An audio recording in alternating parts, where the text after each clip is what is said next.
If you want a road bike for racing or simply riding as fast as you can, then allow me to share 10 of the best I've ridden in the past 12 months. From the likes of Canyon, Van Rysel, Giant and Trek. But let's start with the specialised Tarmac SL8.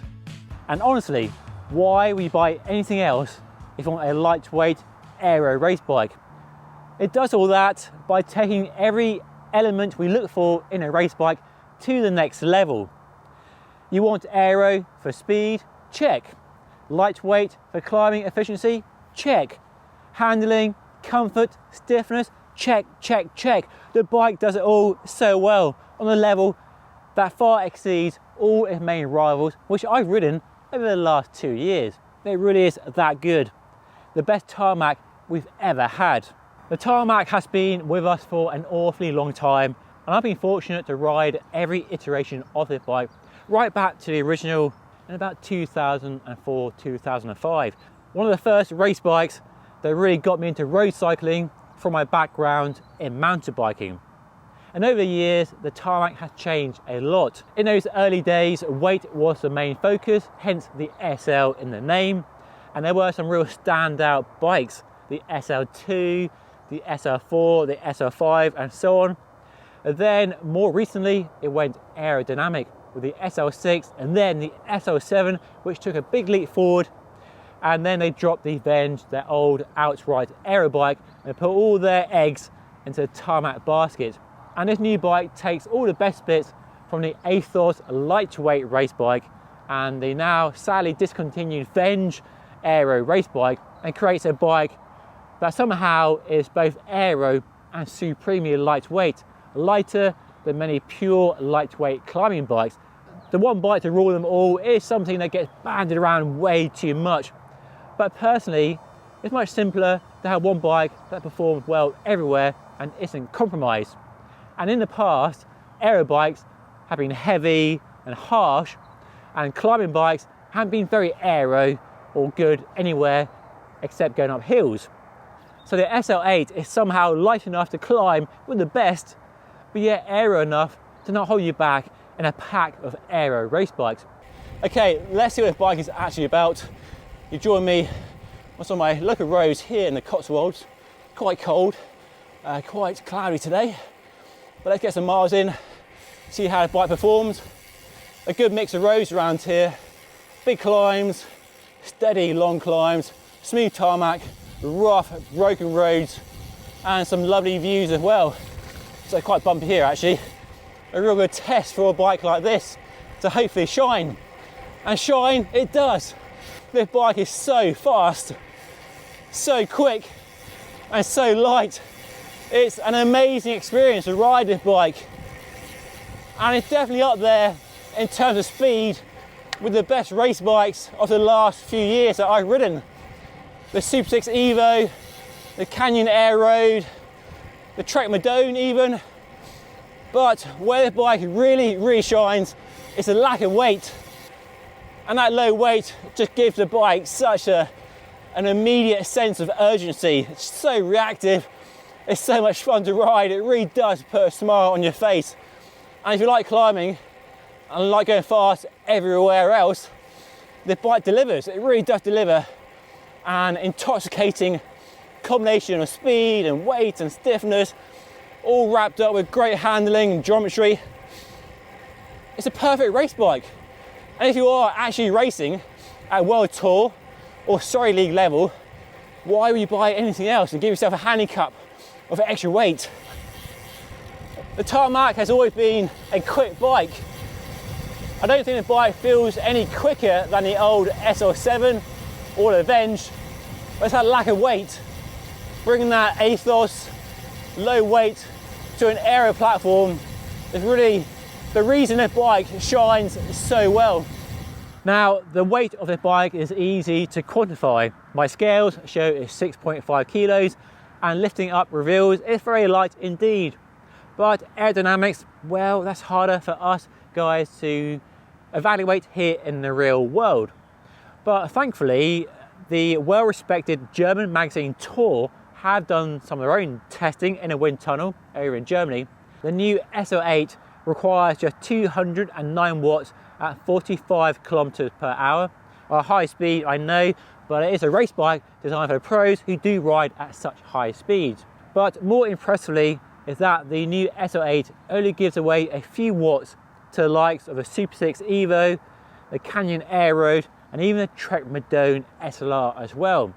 So for the bike to be nearly as aero as its main rivals, yet substantially lighter, is highly impressive. And that's why the bike does deliver such amazing performance. And then there's the comfort. Now the Cotswolds, as you can see behind me, is blessed with some lovely roads, but also some awful road surfaces. And normally a race bike is an experience you tolerate, you put up with. It's a compromise. But with Tarmac, that isn't the case.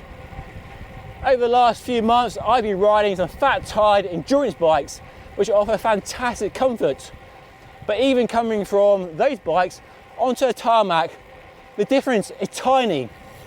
It's just not a rough bike at all. It's so smooth for a race bike, and that's with a stock 26mm wide tyres. They do blow up bigger on these Roval rims, but I haven't felt the need to go to a 28 or a 30mm wide tyre. If I owned the bike, I probably would go wider, but right now, the stock tyres, tubeless, at low pressures, are just fine. The comfort is remarkable, both through the handlebar and through the saddle as well. So the work they've done to the back of the bike to give that extra compliance really has paid off. It's a race bike you can ride all day long in ample comfort. And that comfort and low weight hasn't come at the expense of stiffness, at least in my testing. It's great in these short, punchy climbs I have here in the Cotswolds.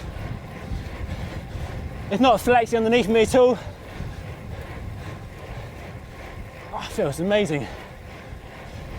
I should add, of course, that I'm quite a lightweight rider, sub 70 kilos.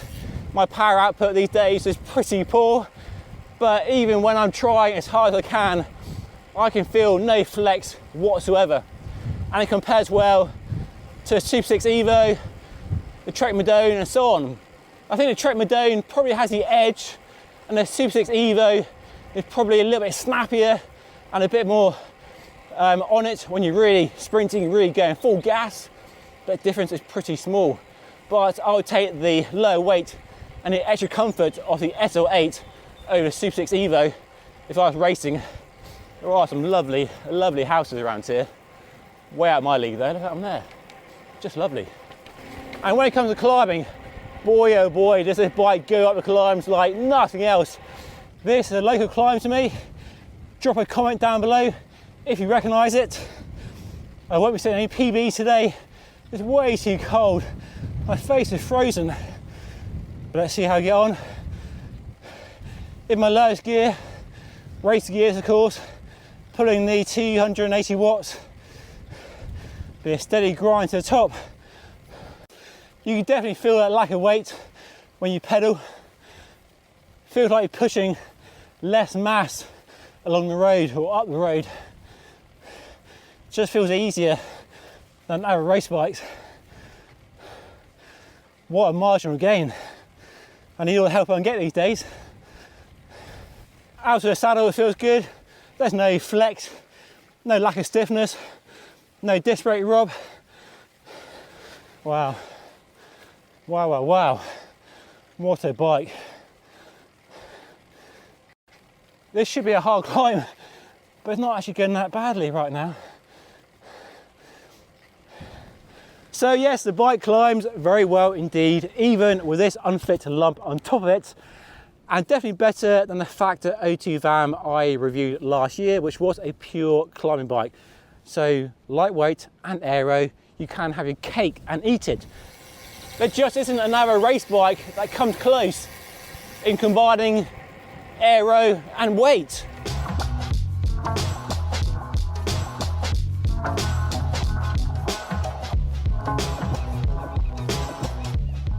Now, this bike is jolly expensive, but it is at least well equipped with some good parts on it and nothing you need to change at all. And Specialized has to be commended on getting the details absolutely right. Now, if I was buying a bike, and that's a big if, I know, I would probably go for a wider tyre, just a 28 to get a bit more smoothness. Not that it really lacks comfort, it's plenty smooth enough with these tyres on it. A 26, but actually measure more like a 27, 27 and a half. They're tubeless, and these tyres are fantastic in all conditions, nice and supple, good rolling speed, but they do wear out quite quickly. But that's a compromise you pay for a lightweight, supple race tyre. The wear rate is quite high. The Shimano Dual Race DIT group set is faultless, 12 speed, plenty of ratios, super fast shifting, long running battery life. All I've done is charge the battery up a few times and it's been fantastic. Another nice detail on this bike is the 4i dual-sided power meter. At this sort of price point, a power meter has to be included. And it's nice that they've avoided the Shimano power meter, which we know isn't the most reliable, and gone for the 4i, which I found to be very reliable and consistent and accurate in my testing. And the battery lasts blimmin' ages as well. Now, the only wrinkle perhaps in the equipment, and it depends on your handlebar width preference, is the handlebar. If you want something narrower or wider, you'll have to speak to your Specialized dealer. But personally, I'm quite happy with the handlebar width. I don't want anything narrower or wider. It's spot on for me at 181 centimeter tall on a size 56.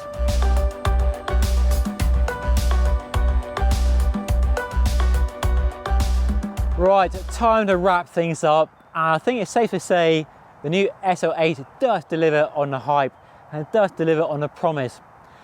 I've ridden lots of amazing race bikes over the last few years and they've all impressed, and race bikes now are getting to a very high level of performance indeed. But what Specialized has done with the Tarmac is nothing short of amazing in reducing that weight to a level I've not seen before in a bike that still retains the aero performance of it, whilst offering great comfort, stiffness and handling too. And if I was buying a race bike to go racing, or just because I want the best race bike for the experience a race bike offers, I don't know what else I'd buy other than the Specialized Tarmac SL8. The only downside, and it's a big one, is the price. It is too expensive.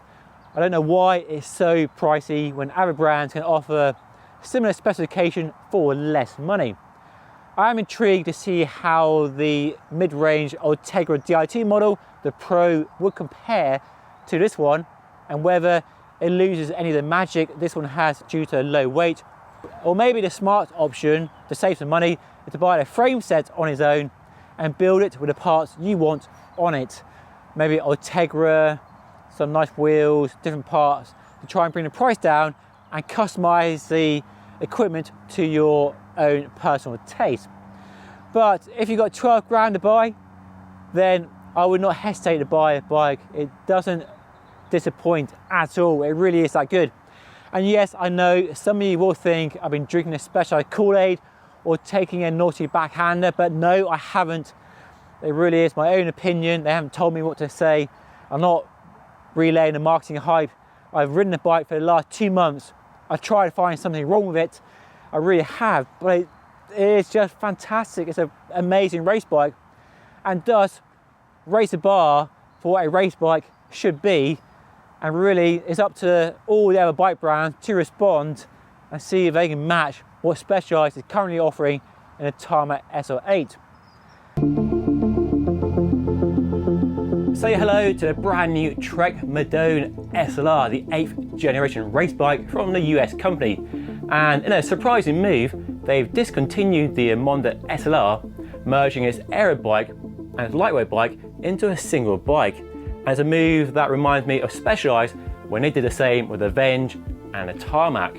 And last month I had the opportunity to attend the launch event in Spain and spent a few days riding the brand new bike around the amazing roads southwest of Madrid. But before I share my first ride impressions and how it compares to other bikes in the category, let's dive into all the changes, and we'll also hear directly from the engineer behind the brand new Madone to get an inside look at what makes this bike so special. And yes, the distinctive hole in the seat post is still a standout feature of the brand new bike.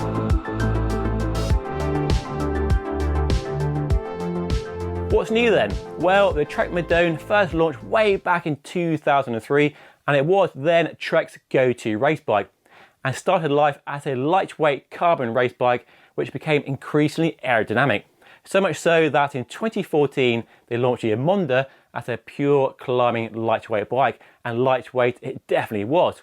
And now, 10 years after that launch, Trek is back with just a Madone as its go-to race bike. So we've gone full circle back to how the Madone used to be, and realising they can make it a bike that is both aerodynamic and lightweight, as is fast becoming a trend in the road cycling market at the moment.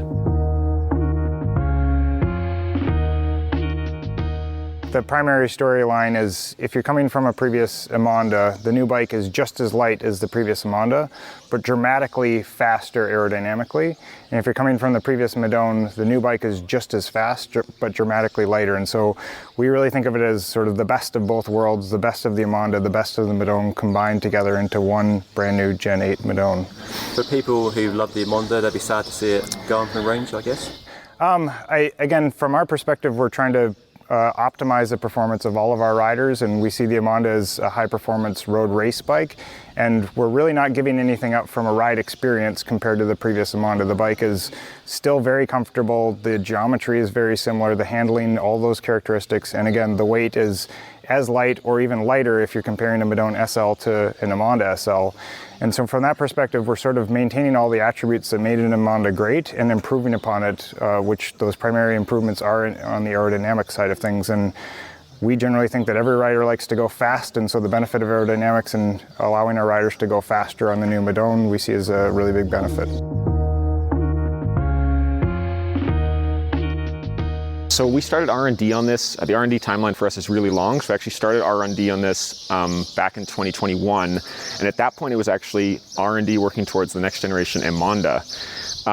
And I think as Jordan chatted about a little bit, but there were some learnings when doing R&D for the Emonda, such as the new tube shapes, that sort of made us realize like, hey, like we can make a super light bike also really fast, and that's sort of when it transitioned into the new Madone project. So you actually started working on the Emonda? Yeah, and so the Emonda was getting, staying super light but getting so fast, and the Madone had been cutting weight, so they just kind of merged into one, and it made more sense to make a really big improvement on the Emonda and a big improvement on the Madone rather than sort of incremental improvements on both. I would also say that there's a ton of sort of ongoing R&D that we're always doing, even if it's not specifically related to one product. So, for example, on this, I think we chatted about the one-piece fork. So the fork has a new molding technology that results in this super lightweight design, and that was actually something that we worked on using a steel tool from a previous bike. So even before we had tooling for this bike, we were developing material and process technology that could apply to this. Same thing with the new bladder technology. That was something we actually worked on with an older tool from the Gen 7 Madone that enabled not only better molding, but also some particular areas like the isoflow. It enabled us to mold that in a way more efficient manner, so we could save a bunch of weight in this area and also get better compliance. That must be a tricky area to manufacture. Right, yeah, exactly. Yeah, and so it was quite a challenge to get right on the Gen 7 Madone, and then we made a ton of improvements in the way it's molded for this go-round. So certainly the goals were lofty and it was intimidating, but there's all the bits and pieces being developed simultaneously that then in the end come together to this.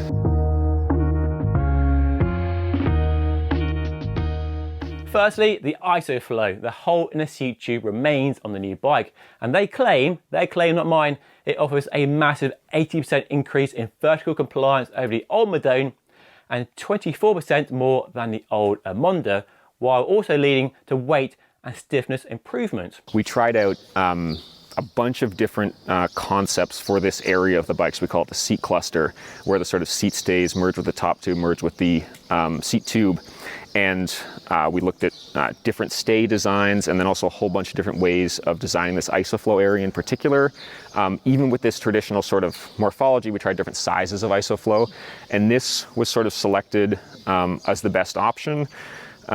We even had a prototype tool where we had a few different variants of exactly how this bridge comes together. We had one where it was flat and then a different V shape to try that out. This sort of ended up being the best balance of comfort, so the compliance that you get through the seat mast, and then also structurally, the way the seat stays blended into the top tube for sort of torsional rigidity of the frame, and aerodynamically it works really well. And then that new, the new OCLV 900 process, again, enables a lot of weight savings in this area. So overall, I would say it's, it's the same technology and sort of getting the same fundamental ideas, but a pretty big step up in achieved performance. When it first appeared on the Gen 7, there are lots of people speculating perhaps they might not be very sound from a structural point of view. Yeah, okay. It's been like 2-3 years now since it's been out. Right. You had no issues? No, I mean, yeah, like that bike has been ridden in some really tough circumstances. Like the riders have ridden it on Roubaix, and we have tried to break it. If you see this thing go through a test lab, like some of the loads we put through it, you're like, for sure this thing is going to break, and it's totally fine. So I've tried and we can't break it. And even leaving those claims to one side for a moment, since the Madone launched 2 or 3 years ago, it definitely looked that grown on me, and one I quite like the look of. And if I copied the Top Gear cool wall, this bike would definitely be in the cool section without a doubt. A key feature is still the ISOFlow from the Gen 7. It looks a bit smaller visually, but it's still a key feature. It's not a gimmick, it's there for a reason. Yeah, for sure. I mean, we looked at all the different iterations of how you can make a seat cluster, essentially, whether it's drop stays or traditional stays or ISOFlow or lots of different variants of ISOFlow. And at the end of the day, we concluded that this is really the best way of having those tubes sort of create a junction and optimizes aerodynamics, weight, and compliance all together. So for sure, visually, it's a differentiating feature on the frame, but there's some really significant performance advantages over sort of any other way of you being able to solve the problem in that area of the bike.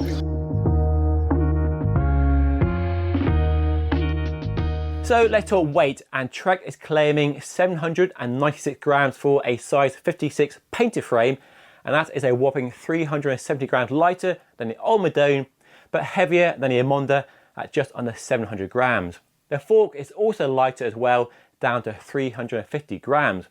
Now Trek says it achieves this weight improvement by using a new top-level carbon fibre layup they call OCLV 900, which doesn't give much detail about the actual carbon fibre, but higher grade than is offered on a previous Madone. There's also a new manufacturing process with a bladder that's the same shape as the frame to avoid wrinkles and imperfections on the inside of the surface of the frame to save weight and improve the integrity of the frame. And the fork is also moulded as a single piece as well.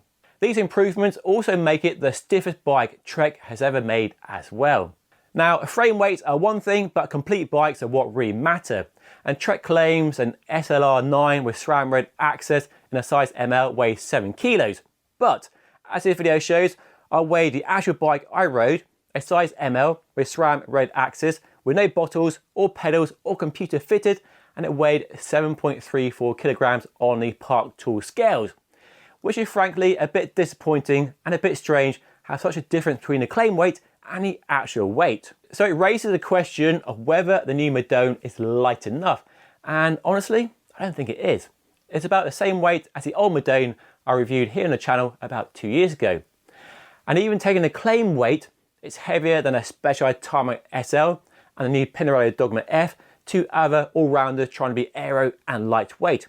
And heck, it's even heavier than a giant Propel Advanced SL, a pure aero race bike. Now, I do like what Trek is trying to do here. It makes choice for us consumers and pro athletes much easier. And one bike that works well everywhere, climbing, sprinting, you name it, it works well in all scenarios. But really, it needs to be lighter for those people who do value weight, and that is a lot of people. And for people who do focus on weight as a priority when choosing or building a new bike, that opportunity to build a 6.7, 6.8 kilo bike, as you could with the older Monda, is gone with a new Madone. But weight isn't everything, not for the pros racing especially, because it's all about aero these days, right?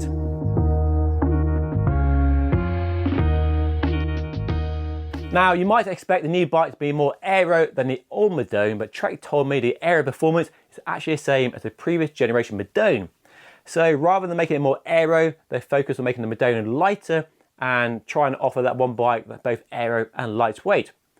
And it's fair to say that aero bikes are definitely hitting a plateau right now, We've seen very small incremental improvements from the new Specialized and the new Pinarello and the new Colnago and others.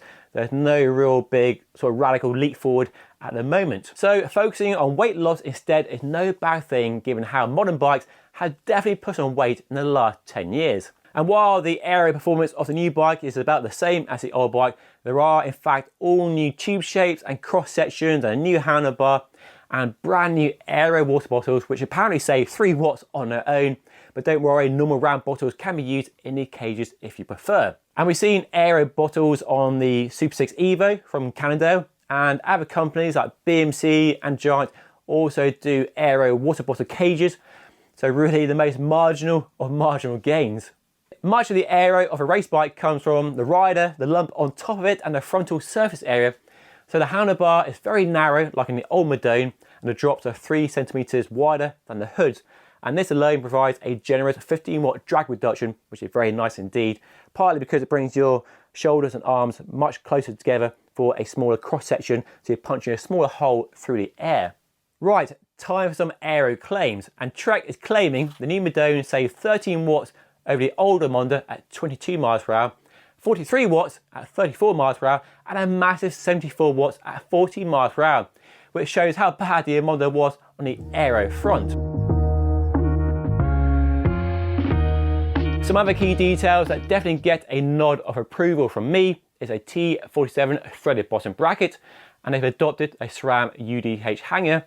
And Trek has also made all the headset bearings across the entire road bike range the same, with the same upper and lower headset bearing diameter. Another quite important change includes revised geometry, with sizes down from 8 to 6, with less overlap between different sizes.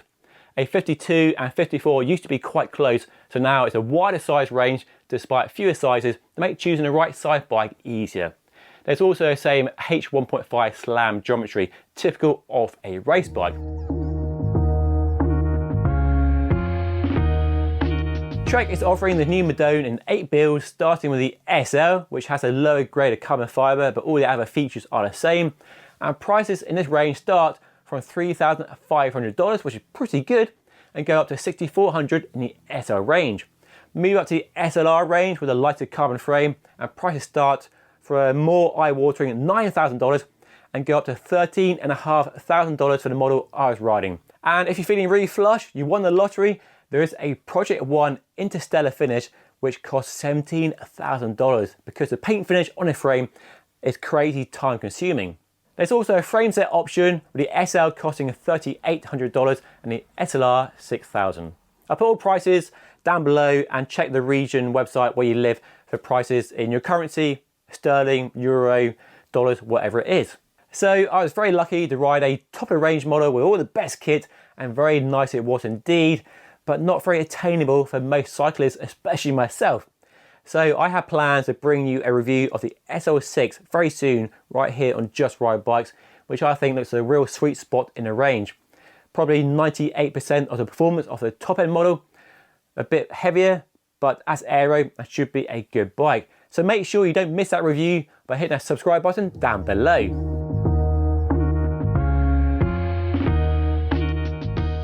Right, here we are, day 2 of riding the new Trek Madone. Yesterday was quite cloudy. Today, this morning, it's much sunnier. I'm riding a lovely climb from the hotel. And the riding here, I've got to say, is spectacular. We're about an hour and a half drive from Madrid. I'll drop a link to the location down below. And the landscape here is really, really pretty. Quite rugged, craggy, quite rolling hills, up to about 1,400 meters. Lovely, smooth tarmac. For the most part, there are some rougher roads for testing the compliance of the bike, but the road we're on now is a lovely, lovely switchback climb.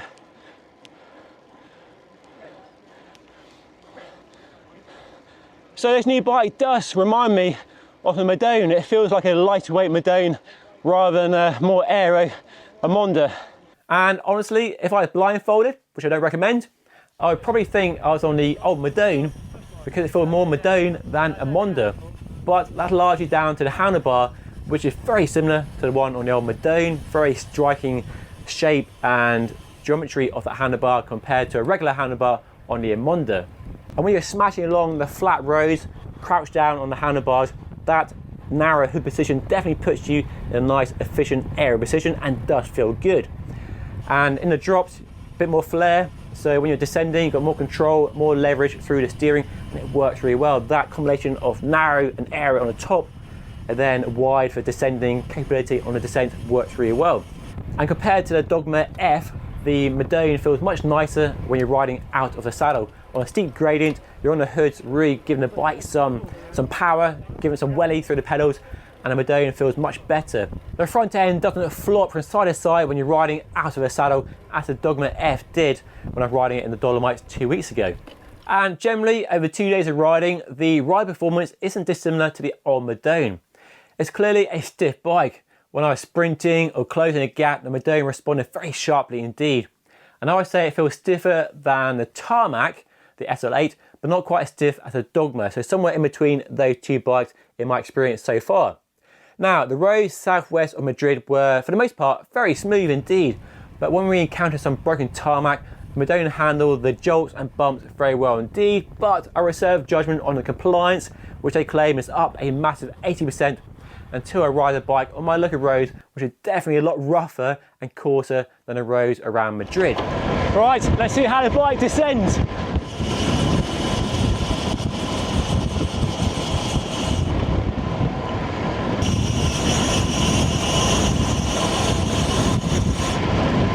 This is heaven, absolutely cycling paradise. It's like the equivalent of the perfect single track mountain bike trail. Curving, flowing, darting left and right, the camber in the corners lets you carry a lot more speed. Look at the view, look at the view, what a view. Absolutely breathtaking. Spain, what a place.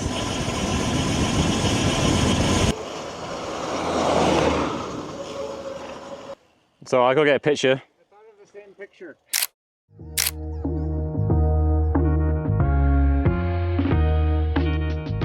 So 2 days of riding on the new Madone, short rides, enough for a first impression, and I really want to see how the bike compares to the Tarmac SL8. I think that is a comparison we all want to see. I do anyway. Trek Madone versus Specialized Tarmac. King of the lightweight aero all-rounders.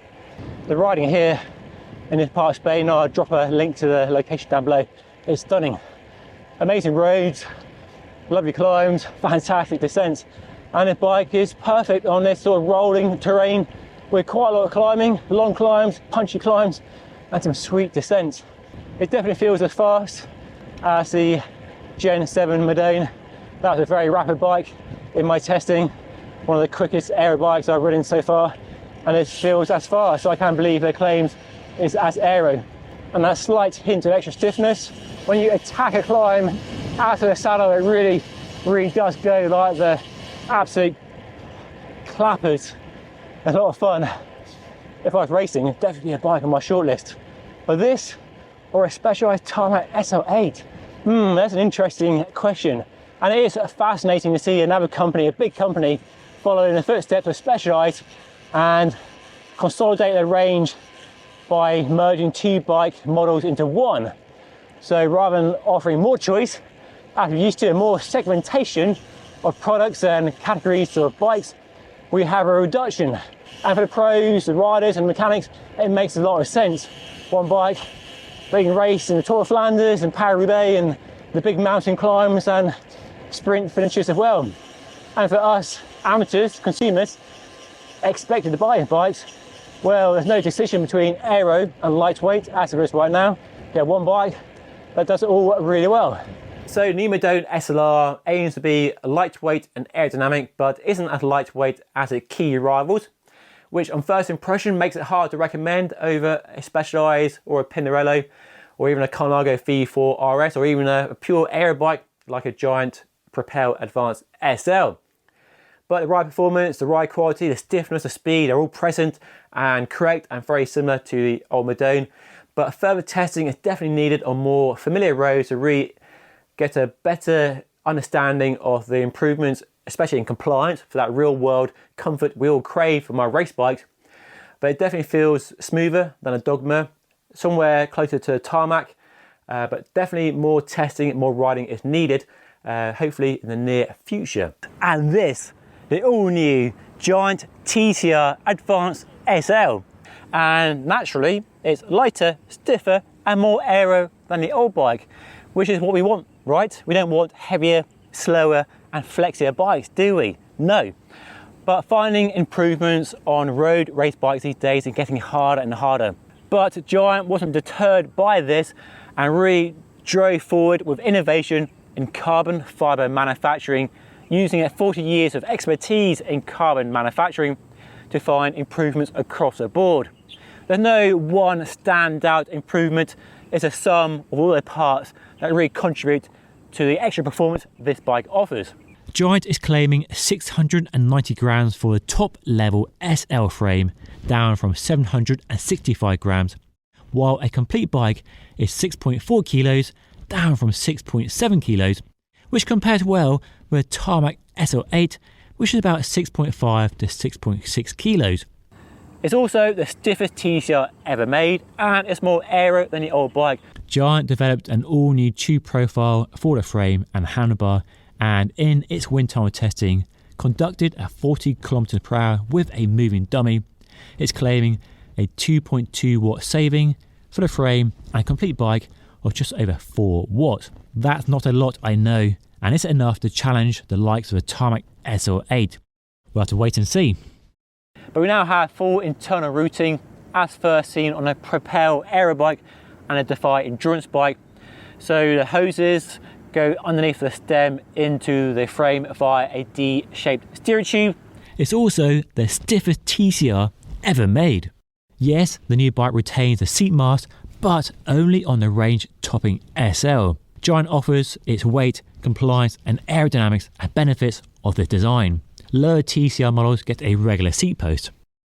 It's also a disc brake bike only, there is no longer a TCR with rim brakes.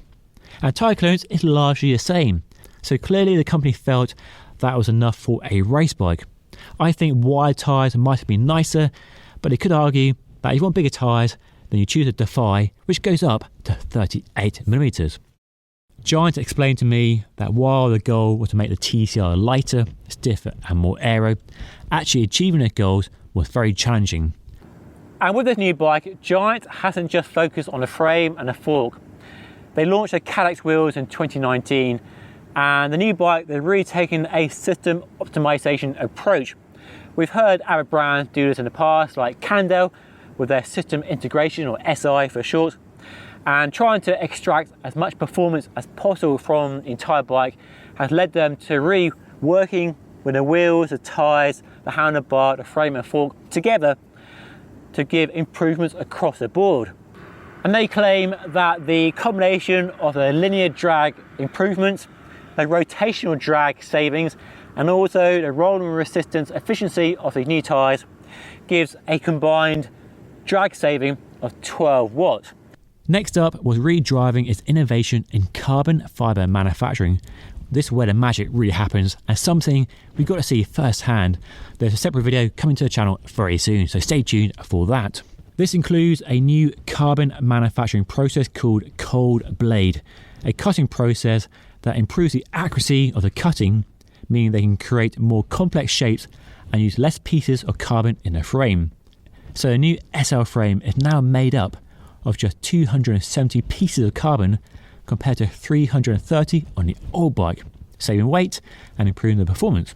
Furthermore, the front half of the frame is now moulded as one piece. This means they use a single bladder rather than 3 as they did on the old bike. And even the paint process is new, which saves weight on the bike. As with the previous TCR, there are 3 levels to choose from, and prices start from £2,700 and go right up to £12,000. At the top of the tree is the SL, using Advanced SL grade carbon fibre in the fork and the frame, the best of the best. In the middle is the Pro, with an advanced grade carbon frame and the same SL fork as on the top level bike. And then the entry level Advanced gets the same advanced grade frame as on the Pro, but a non-SL fork. Giant first launched its Cadex wheel range back in 2019, and today launched with a brand new Max 40 wheel set as featured on a range-topping SL.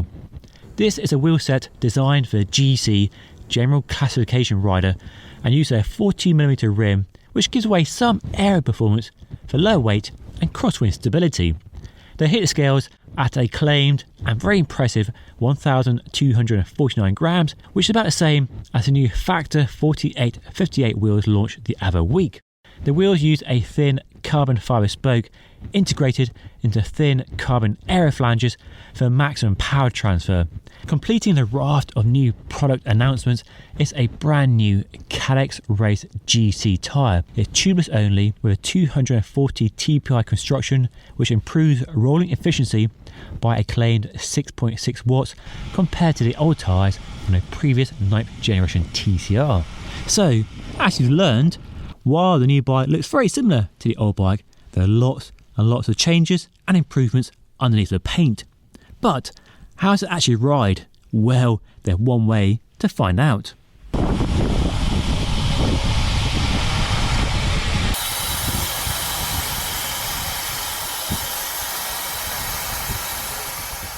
There's a big bunch rolling out to the hotel. Nice to get out of the city, into the countryside, heading towards some hills. The roads are really good, really smooth, no potholes, no traffic either. A lovely afternoon for a bike ride.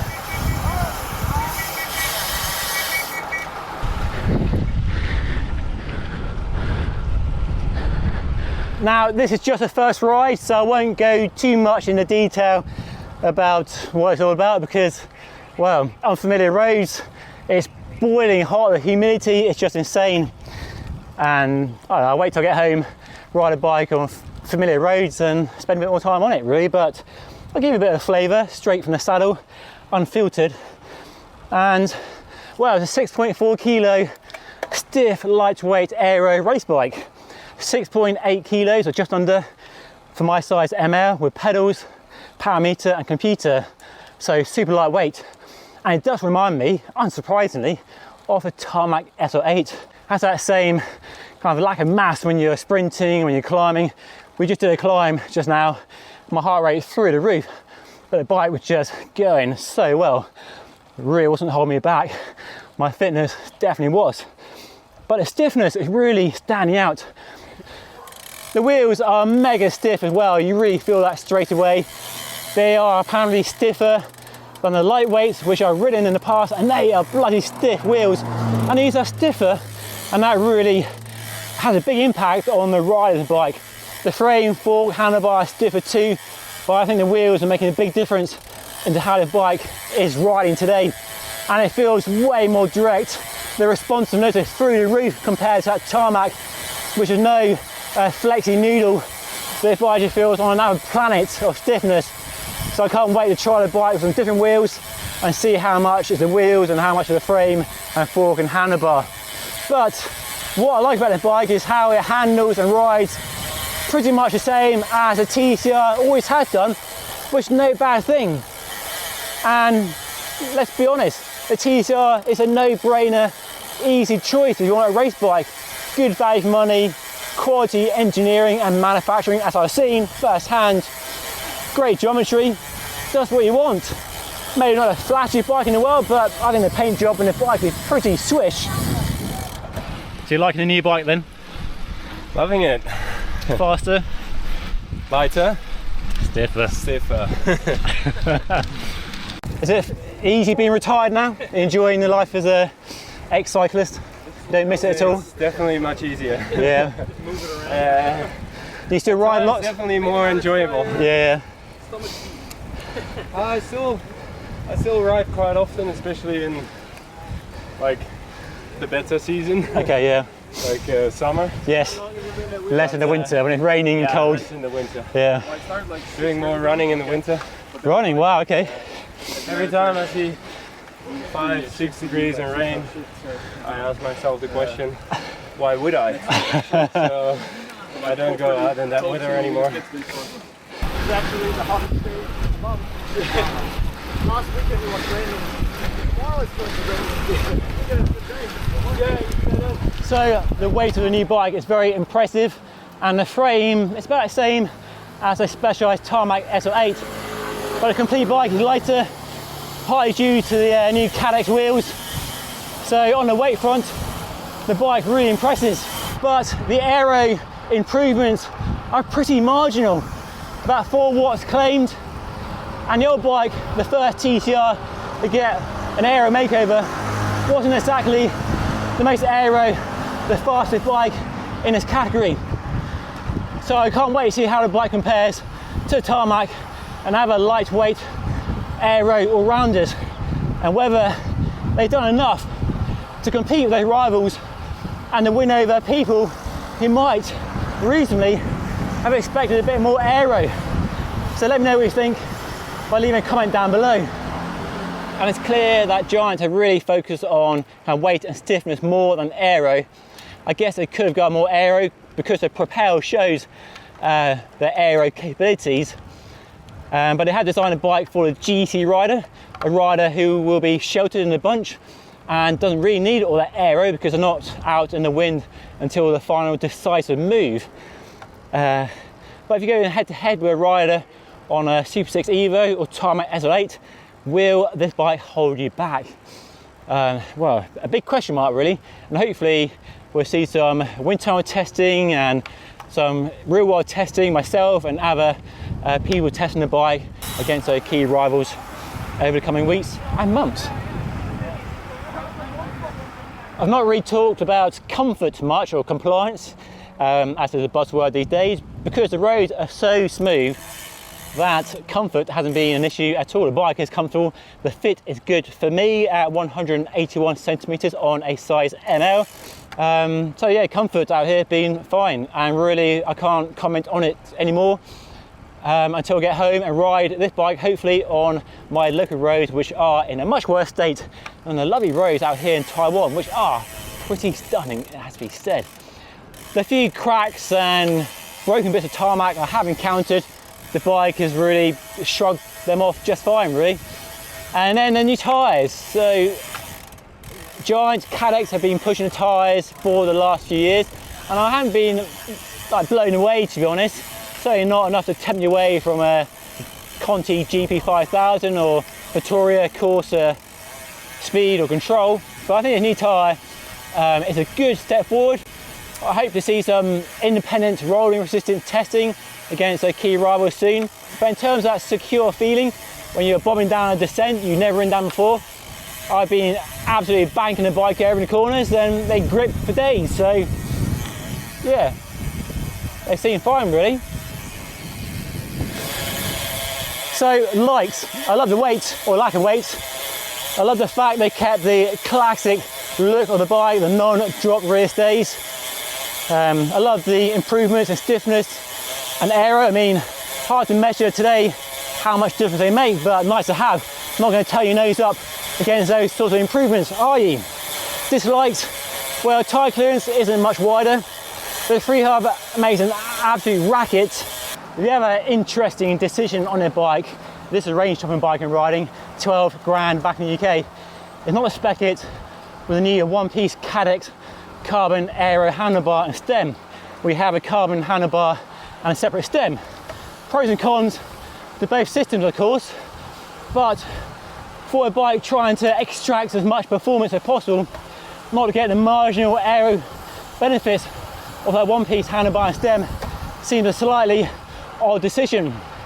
And also I think people buying this sort of bike might expect, demand and want that one-piece carbon handlebar and stem. The Tarmac has it, Trek has it, Canyon and so on. So perhaps a missed opportunity. Now there are benefits to a two-piece system. You can change the stem length, handlebar width much more easily than a one-piece. So yeah, interesting one. I'm not sure whether it's the right move. I mean, I don't mind a two-piece bar and stem, but should they have fitted a one-piece? And because talking about aero, it's worth mentioning the new Propel launched last year, which is in the same top-end trim, 6.9 kilos. So not much heavier, but for a lot more aero. Now they ride very differently. This bike is much sharper and more agile. It's a much more lively character than the Propel, which is more purposeful than playful. And is this bike light enough to justify buying it over the Propel? I love the way the bike rides. It's more exciting for me than the Propel, and definitely climbs better. You know, once you get away from the city and all the manufacturing plants, out here in the hills, the riding is lovely. I mean, look around me. Sort of subtropical jungle vibes, nice quiet roads, sort of unfamiliar sound of birds chirping in the trees. But yeah, riding is spectacular, really interesting place. Really enjoying it. But let me tell you, the humidity, the heat is just something else. It is real, it's a killer. But having a lot of fun. Yeah, Taiwan has been an eye-opening place, really fascinating place. The centre of bicycle manufacturing, as we all know, but really nice to see what the riding around here is like. Quite a bike, huh? Quite a bike indeed. Right. You know what? The TCR makes riding too easy. It's too light, it's too stiff, it's too fast. I mean, where's the challenge? Where's the test?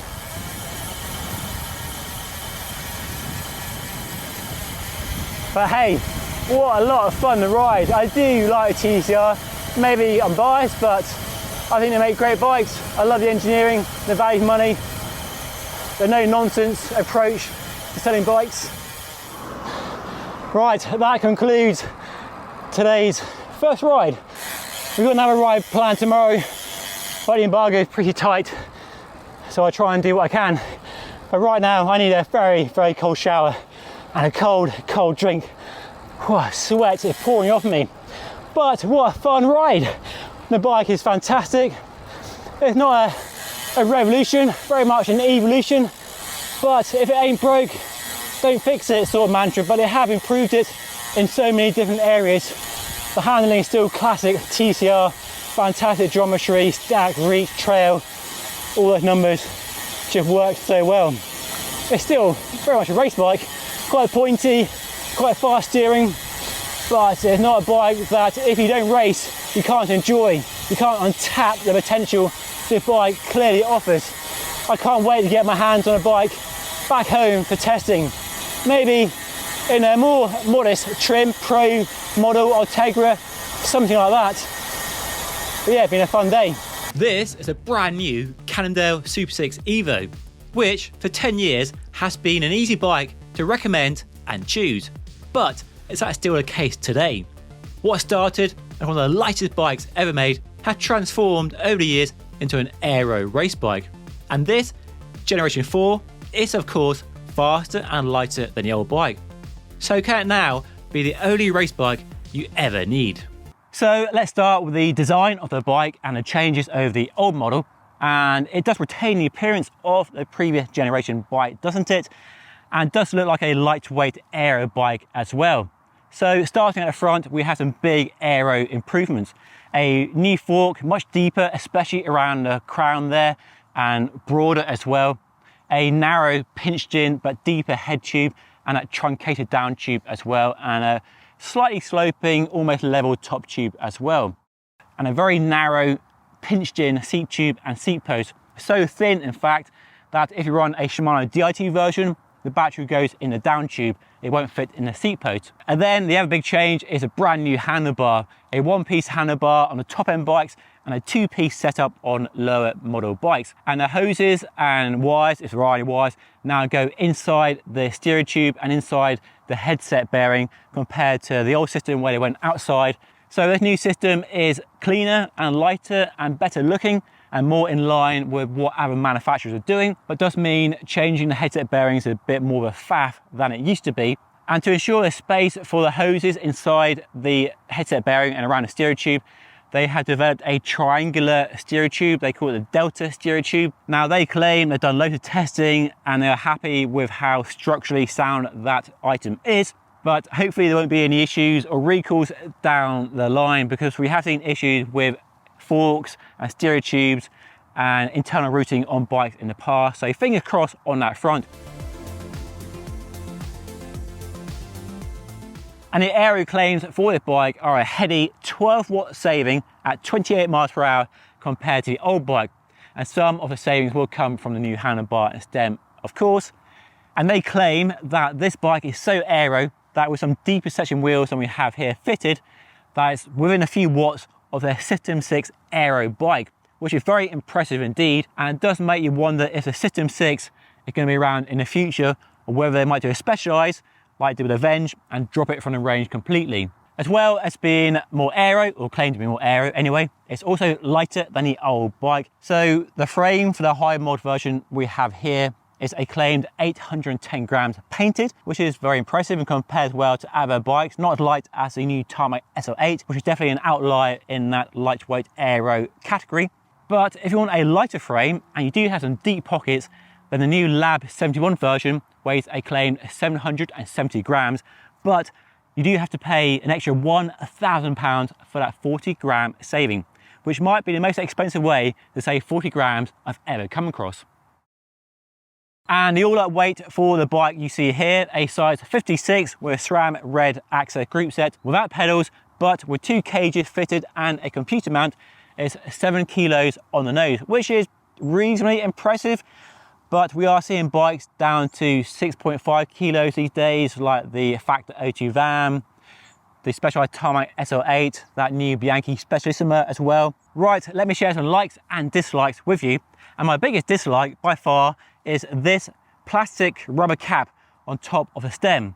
On a £10,000 bike, that feels a bit cheap and a bit rubbish, when the handlebar looks amazing and then you have this removable plastic cap. It doesn't fall off, but it looks a bit cheap in my opinion. But by far the biggest like and thumbs up with the new bike is of course the new bottom bracket. A move from press fit to threaded bottom bracket. So round of applause to Cannondale. I know that made lots of people happy who have had a Cannondale or have one right now and the bottom bracket is creaking or squeaking. But no longer will that be an issue with the new SuperSix EVO. These new aero bottles and cages are kind of cool. So they apparently do save you a bit of drag compared to a round bottle. And getting them out is just fine. But putting the bottle back in is a bit trickier because you have to learn the process of making sure the orientation of the bottle is such that it goes in smoothly. And they stay in place over rough ground just fine. And you can fit a normal round bottle instead of these as well. So that's kind of cool. But I'm not sure if I'm liking these or disliking them compared to a normal round bottle and normal cage. Let me know what you think by leaving a comment down below. Another small dislike is the fact the bike only takes officially a 30mm wide tyre, when most race bikes like the TCR, the Tarmac and so on will take a 32mm wide tyre. But we are seeing tyres getting wider, a better adoption of wide tyres in the pro peloton and for us amateurs, and also because rims are getting wider too. I mean, these are 25, which is pretty narrow by modern standards, but on these rims, they're more like a 27 or 28. So I fitted 28 onto these, and you're looking at a 30mm effective tyre width. So a bit more clearance would be nice to see, just in case that is a limiting factor for you. The last gripe is how the bike looks. I'm talking about the paint finish. Now personally, I don't mind the silver and grey look. I think it's understated, if a bit boring perhaps. The one thing really jars with me. On the down tube, we have a lovely fade from grey to silver, which I love. I love a good fade. But on the fork, for some reason, we have this very clean, straight line. It's like the fork has been put on the wrong frame, and a fade there would go well with the fade on the down tube. So that is a bit jarring to my eyes. But let me know what you think in the comment section. There's a lot of expectation resting on the aero bars of this new bike. Does it live up to the legend, to the name? It's a big fat yes. What a bike. Oh my goodness me, this bike is amazing. And right up there with the best race bikes in the world right now. So quick. I first rode the new bike around Girona and came away very impressed. Several weeks on more familiar roads has just served to cement those positive impressions. The geometry ensures the bike at first feels very familiar, and that's no bad thing, it's a great handling bike, but you soon become aware of how quick and smooth this new bike is.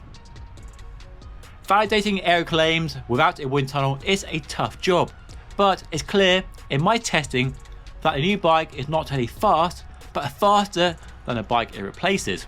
As a result, I can fully believe the claim that the SuperSix EVO is nearly as quick as the System 6 full-fat aero bike with some deeper wheels fitted. But unlike aero bikes, the SuperSix EVO is much easier to tame and live with at regular real-world speeds that most of us ride at. And there's just no drama to riding fast on this bike, it just makes it so easy.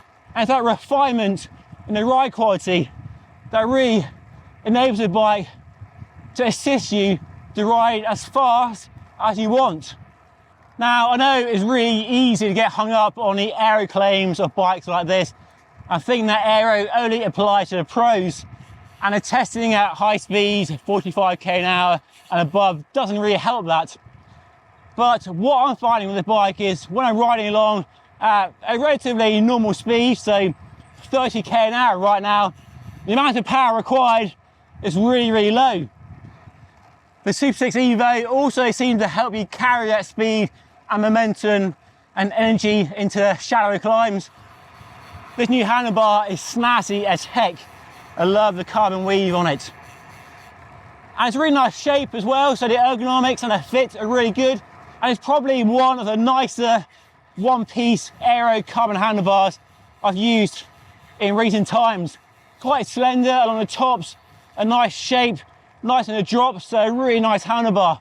The comfort and smoothness is as good as I would expect from a modern aero race bike these days. It does a nice job of filtering out all the imperfections in the race surface through the contact points. And it's only on a very, very coarse race surface where the tarmac's all crumbly and falling apart are you reminded you're on a very stiff, lightweight aero carbon race bike. So generally, it's really good. And if you want more comfort, then you probably need an endurance bike or something with bigger tyres. This comprehensive facelift has brought the EVO bang up to date, and it compares really well with its main rival, the specialised Tarmac SL8. And both bikes can make a pitch as a perfect one race bike to rule them all. Light enough on the climbs and aero enough on the flats and sprint. But on the scales, the Tarmac has the edge. So how do they stack up when it comes to price? So the range starts at just over £6,000, which is serious money for their most attainable version of this brand new bike. If you want a cheaper EVO, you can get one, but you step down or back to the old Gen 3 version, which is still a good bike, but doesn't have all the improvements we have here, which I think make it a better bike overall, especially the handlebar and routing system. The bike I've been riding for the last 4 weeks or so is the High Mod 1 with the SRAM Red Access group set, brand new hologram 50mm carbon wheels, a carbon saddle, and of course a carbon handlebar and stem, and it costs £10,500 or $13,000, which is a lot of money. And you can spend more if you want. The Lab 71 is a staggering £12,000, so a lot of money for this new bike. So it's an expensive bike that we can all agree on. But is it bad value for money compared to rivals? Well, a Canyon Aeroad with the same group set is also £10,000, but you arguably get a better wheel set in the shape of the Zip 454 NSWs, and then a specialised Tarmac SL8, the brand new one with the same group set and their own Roval wheels, is £12,000. So in that space of top-end SRAM Red equipped bikes, it's actually not so bad. The Canyon probably pips it with better wheels, but it's definitely cheaper than the Tarmac SL8. And I think this and the Tarmac SL8 are on a very level playing field for sure in terms of performance, ride quality and speed. You can buy a frame set on its own for £3,750, which is cheaper than a Tarmac, a Pinarello, a Colnago and most other top-end frames. And that Lab 71 is another £1,000 on top of it. So expensive, yes, but not terrible value compared to other bikes in this price range. So clearly the new EVO impresses on many fronts and does everything you want from an all-round race bike. Light enough to climb well and aero enough to be fast on the flats and in the sprints. And objectively, a better bike than any Evo we've had in the past. And in a way, it does feel like we've hit a peak race bike. I mean, how much lighter, faster, and aero can a bike like this actually get? So if you are buying a new bike this year and this is on your shortlist, you won't be disappointed at all. This is a new Giant Propel Advanced, a bike you choose if all you care about is going as fast as you possibly can. Let's start with the main changes to the new bike, and it has been totally revamped over the old model. So it's lighter, stiffer, more aero, and comfort is better as well. And built up, as you see it here, with fancy carbon wheels and a SRAM Force AXA group set, weighs 7.8 kilos on my scales, which is pretty decent for an aero race bike with deep wheels and at the price point as well. And to be honest with you, any bike under 8 kilos is pretty lightweight in the grand scheme of things. Giant has also worked on the aero performance of the bike with a new frame design and new handlebar and stem, which we'll dive into more later, for a claimed 6.2 watt saving at 40 kilometers per hour. So a small but decent saving. Then the frame stiffness has improved overall by 9.2%, especially down in the bottom bracket area. And then compliance is up a whopping 85%, which is just amazing. All thanks to super skinny rear stays and a slimmer, smaller profile seat tube and seat post to hopefully remedy the lack of comfort and the hard ride quality the old bike really suffered from. So some impressive numbers, but what they all mean when you hit the road? Well, let's go for a spin and find out. And straight away, it's clear this is a fast bike. As fast as you would expect, given how it looks. Once you're up to speed, it really helps you hold a higher average speed, a nice cruising speed on a flat road really well. And with the power meter, I can tell less power is required compared to my TCR. So it's definitely faster than my TCR, and that's with the same wheels and tyres, which I've been testing both bikes on. And thanks to a lower weight, you can hold that high speed for longer on the climbs.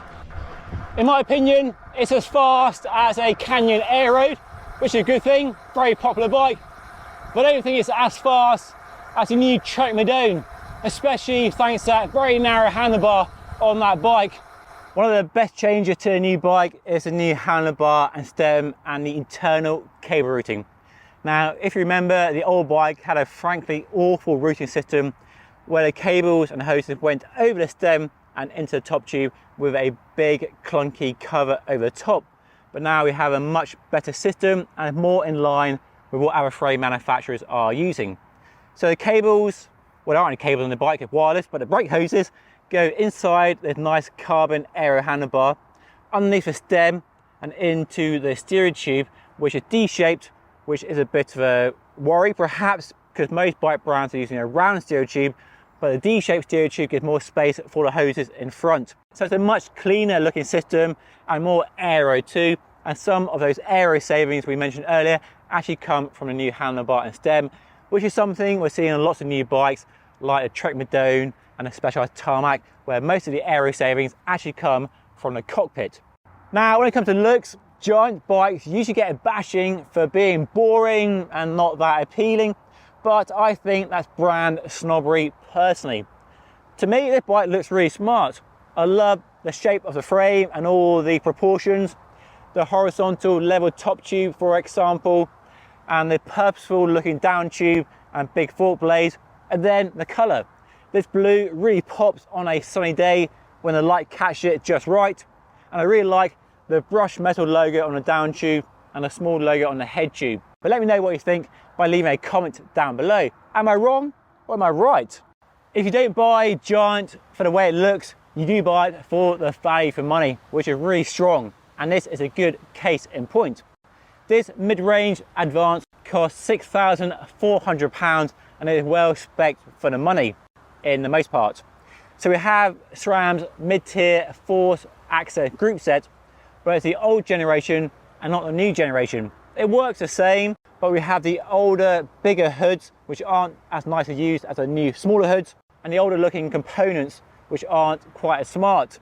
And the value for money on this bike really compares nicely to other bikes in this price range. Now, if all that is too much money for you, then the range does start at just £3,000, which is pretty good for all the aerial performance you get here. And if feeling flush, then it goes all the way up to £12,000 for the SL with a Durace DI2 group set. And that bike, as I shared with you last year, weighs just 6.9 kilos. So plenty of options across 3 tiers of frame to suit your budget and requirements. So those are all the main details. Let me share some likes and dislikes with you of the new Giant Propel Advanced. I love the fact we have a power meter on a bike of this price. It's a bike designed for racing, and if you are racing and training for racing, you are probably using power, so having a power meter makes a lot of sense. And here we have Giant's own power meter baked into a SRAM crankset, which I've never seen before. It's a spindle-based left-right measuring power meter. And while I haven't done any extensive comparison testing with my Wahoo Speedplay pedals, the power figures seem consistent with what I would expect. It's great to have clearance for up to 30mm wide tyres, because while it's a bike designed for racing, lots of people buy bikes not for racing, but for riding fast on their local roads. And here in the UK, the roads are far from smooth. So going to a wide tyre, a 28 or even a 30, to maximise comfort makes a lot of sense. I love the fact that not only do you get bottom cages with the bike, but they are aero optimized as well for your marginal gains. The one on the down tube is wider to match the profile and the shape of the down tube, while the one on the seat tube is a bit narrower. And they're good quality cages too. Good bottle retention, no rattling like that. So good quality cages, a real nice attention to detail. Another nice detail is the out front computer mount, which fits flush with the stem and really solid, and you can adjust the angle really nicely, and it fits Wahoo and Garmin computers and really secure in use as well. The other change with the new bike is the geometry, which is now in line with a TCR, and that is a really good move because the geo on that TCR, having owned one for the last 2 years, is just fantastic. And it makes it easier to switch between the two bikes or choose a Propel if you already have a TCR. I don't really know why we have such a wide handlebar on a bike trying to minimise your drag as much as possible, where narrow is proven to be faster, and even the Trek Madone has a super narrow handlebar. I'm a big fan of a 2-piece handlebar and stem for the ability to change it, to customise and tune your fit. But it's a shame that Giant have used a system that limits your optional stems to their own range. You can't fit another brand if you want. At least Giant does offer a wide range of options, and the 110mm on a size ML bike is perfect for me at 181 centimeters tall. One thing I really hate about the bike is a tiny 1033 cassette on the back, just too small. Yes, it's a race bike designed to go fast, but with the lower weight and increased comfort, it's a bike that could be an all-rounder, the only bike you ride, and for most people that will include hills. In a world of increasingly wide tyres, where even the pros are using 28s and wider, I don't really know why we have a narrow 25mm tyre on this bike. Yes, they may be more aero in the wind tunnel, but out here in the real world, they really harm the ride quality and the comfort of the bike.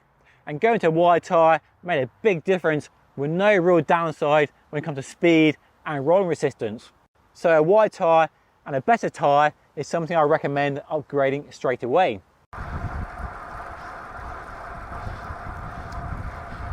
I wasn't really sure how Giant had both managed to increase the stiffness and improve the compliance. Surely both are not possible. And where I ride my bikes here in the UK, the roads are very rarely smooth. You're always dodging potholes and dealing with rough tarmac, gravel and dirt, you name it. And thankfully, this new bike is a big step forward over the old model it replaces. Way more smoothness, way better comfort. It doesn't quite float over the roads, there's no magic carpets, but it doesn't beat you up. But you still feel quite a bit of road surface through contact points. It's a very direct feeling bike, clearly a lot of stiffness through the frame and the front end, but it's not beating you up, there's no kind of jagged edge to the comfort this bike offers. The tyres though do hold it back from being as smooth as it could be. So I switched to some Enves with 28mm wide Conti GP 5000s, the ones I'm using on my giant TCR, and that made a big difference, a big improvement in the comfort and the ability of the bike to really help filter out all the harshness generated by riding over badly maintained roads. So a tyre upgrade would be my recommendation if you're buying this bike. The wheels are okay, just slap some better tyres on there and you'll be good. Perhaps the reason it's not the smoothest bike in its class is due to the massive stiffness it exhibits in all situations. Climbing, sprinting, whatever it is. This is a very stiff frame, especially around the bottom of the bike, around the bottom brackets. So I was riding up a quite big climb the other day, putting out some power, trying really hard, you know, and I really felt the immense stiffness of the bottom half of the frame. Really felt like the frame was being super efficient in taking all your power, every ounce of energy, and turning it into forward motion. As cheesy as I know that sounds, but it had this unreal feeling of just being an incredible power transfer machine, just astonishing. And how does it compare to my own TCR? Well, riding both bikes with the same wheels and tyres on the same routes, the same roads, and the Propel is clearly the faster bike. More efficient, more stiffness, just a faster overall package. But the TCR still wins me over. It's more sprightly, more lively, lighter on the climbs, and just a bike that is more fun to ride, and a bike that still puts a smile on my face. Not quite as fast or as stiff, but still for me a better match for the riding I do. But if you're racing and you really want the ultimate speed package, then the new Propel is a great option. It's not a bad bike in any way really, it does everything you want, and it really is a good option to consider this year if you're in the market for an aero race bike. So, should you buy the new Giant Propel Advanced? Well, if you want to go as fast as you possibly can, but don't want to sacrifice comfort, weight and handling, then the new bike is a really good option and compares well to other rivals in this category. Now today we are reviewing this, the Enve Melee.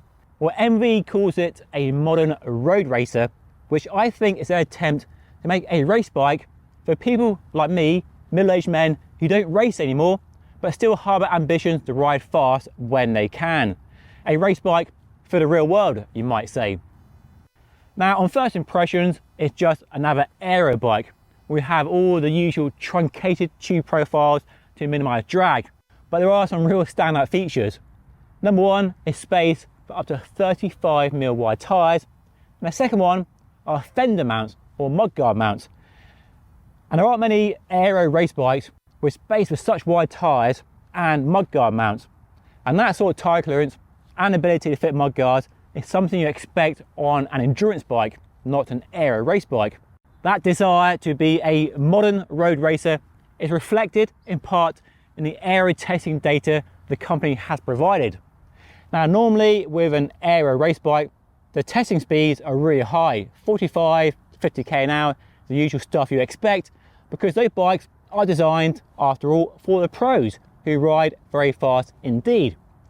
But Enve has done its testing from 32k an hour up to 40, and then also 48 as well.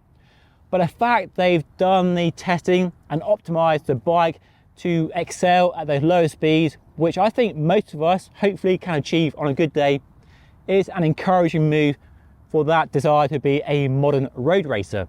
So you don't have to go flat out, balls to the wall to achieve the marginal aero gains you might get. So it seems to be ticking the aero boxes, but a bike, whether for racing or not, needs to be lightweight. They're claiming 850 grams for a size 56 painted frame, which is pretty good, well below a kilo. And this bike, as you see it, a size 56, weighs 7.2 kilos on my scale. So pretty decent weight for an aero bike with space of wide tyres and fender mounts. Enve is known for being a premium high-end brand, and that is reflected in the price of the new bike. Now, they aren't offering complete bikes. Instead, you buy a frame set module, which includes the frame, fork, handlebar, stem, and seat post. And it's important to note you can choose the length stem and the width handlebar you want. Now, the price of that frame set module is £5,500, which is a lot of money, but par for the course for a high-end frame like this. Now, that new Tarmac SL8 is cheaper, but you do have to factor in another £500 for their new one-piece handlebar and stem, so the price does come a bit closer. And with an Ultegra Di2 group set, foundation 45 wheels and Enve tyres and their own saddle done in combination with Sept Italia, retails for about £10,000, which is a lot of cash. I don't think Enve really has the size and buying power to compete on price and value for money with the likes of Specialized and Treks and Giants and Canyons and so on. And that's reflected in what you can get for less money from other bike brands.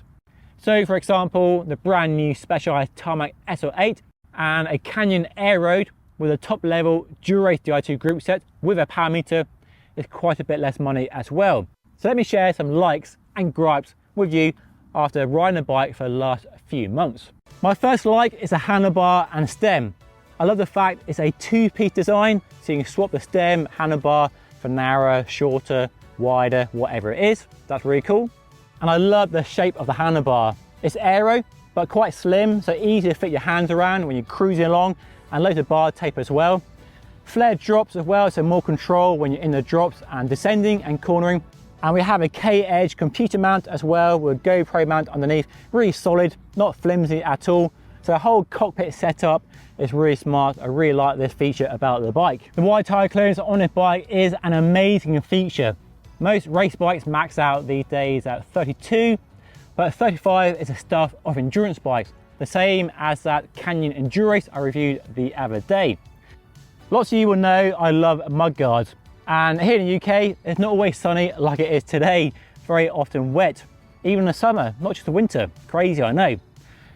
So the fact we have mudguard mounts is a big thumbs up for me, and they add no weight, or very little weight, if any. You can't really see them, they're so well hidden away. So for me, they're a no-brainer. When there's clearance for wide tyres and you fit mudguards, why not? And the other like, for all you haters of press fit, is a T47 bottom bracket. One nice detail is the use of a decent sized bolt for the seat clamp here. Some bikes have a tiny bolt and you're scared of rounding it off when you do torque it up, or it's hidden away underneath here, you can't get to it very easily. But there's easy to access, it's a decent size, and I've had no slipping issues through my time riding the bike. But there is a gripe with the seat post itself. I'm really not a fan of the 2-bolt wedge system used by Enve here. I find it really tricky to install a saddle on this and get it all set up right. But thankfully, once it's set up, it's fine, but getting it there is much trickier than it needs to be. The biggest gripe with the bike, and it's perhaps a personal subjective one, and you let me know what you think by leaving a comment down below, is how the bike looks. Now, sadly, in the UK, you get a choice of one color, although in the US, you get a choice of 2 colors with a lovely blue. But for a bike of this price, I think it's a bit of a shame you don't get more option with the colors. You do with Specialized and Pinarellos, so if they can manage it, why can't Enve manage it? I'm undecided about the graphical treatment, the decals and logos.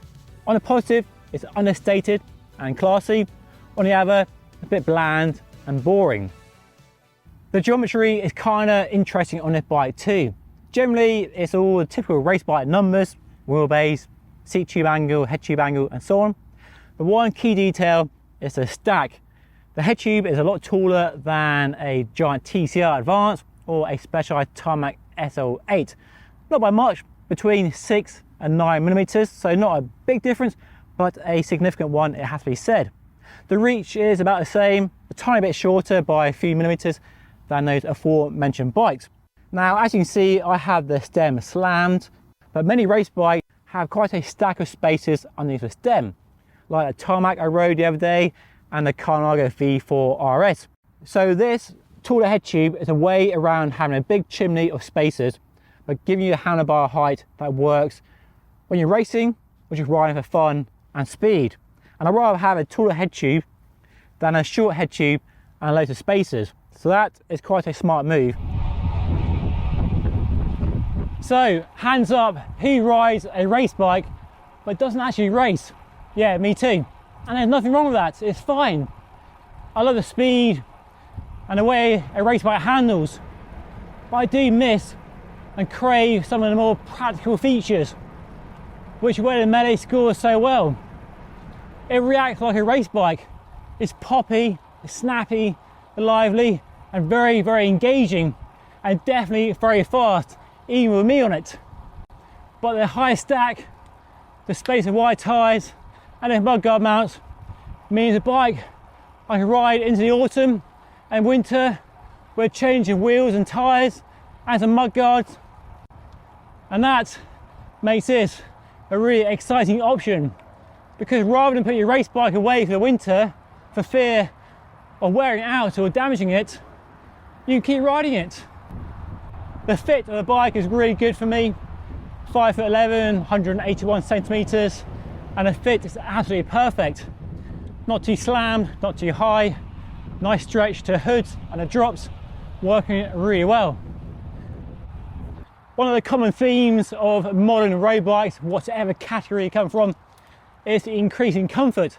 It's something I talk about and focus on a lot as a person who doesn't race but craves a bike that's not going to beat them up. And the comfort and smoothness of this Enve Melee is a real standout feature. For a bike that retains all that agility and stiffness of a race bike, for climbing, sprinting, racing, it has a UCI sticker on the seat tube. The comfort it offers over my local roads, even with a fairly narrow tyre, is astonishing.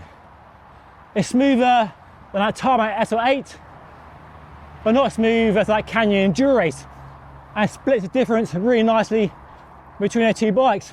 A real interesting kind of sweet spot between race and endurance. If you're not quite ready for a full-blown endurance bike and still want a race bike essentially, this could be the bike for you. And after riding for the last few months, I've been so impressed with how easy it is to live with and how it just looks after me and does everything so well, from a 100-mile steady pace ride to a lunchtime blast when you're smashing up the hills and sprinting as hard as you can go. So in many ways it does feel like a race bike, but it doesn't have the snarling aggression of a pure race bike. That Colnago V4RS I reviewed a few weeks ago was a lot more exciting, way more dynamic, way more reactive and stiffer, and just a really exciting bike to ride. Great for racing, but when you're not racing or trying to ride fast and hurt yourself, it requires a lot of mental energy. It's a very busy ride, very involving ride. It never really calms down, never really settles down, which you want it to do on a long, steady ride, like a weekend social, say. And that's where Melee works so well. It can do that highly responsive race bike thing, plenty of stiffness, it climbs well, not much weight to it, so it gets up climbs really well. Good stiffness when you're sprinting, trying to beat your mates in a sprint contest, but it can settle down into a really nice distance, mile munching bike and look after you on those big epic summer adventures. The refinement of the bike is very good. No noises, rattles, squeaks, got a T47 bottom brackets and no press fit woes to worry about. The hoses inside the frame don't rattle.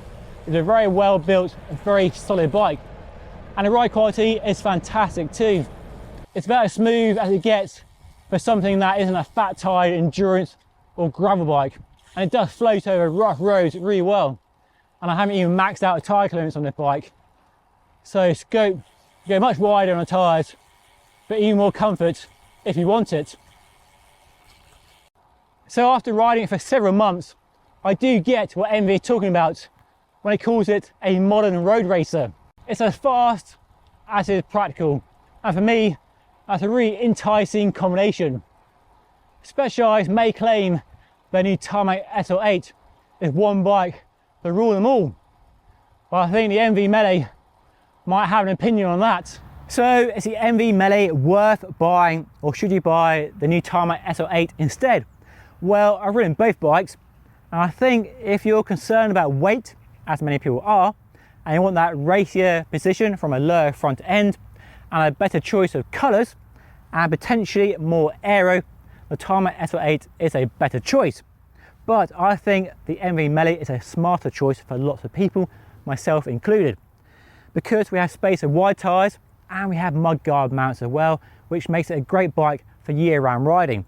And I do see lots of people riding their carbon race bikes through the winter with clip-on mudguards or no mudguards at all. Not everybody has a garage full of bikes. They have one bike and they ride it year-round. So why not have one where you fit mudguards and wide tyres? I think it's a fantastic option. Personally, I could happily sell my giant TCR and buy this instead, because it does everything I want.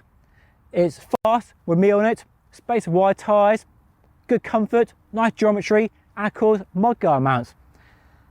So it ticks a lot of boxes for sure.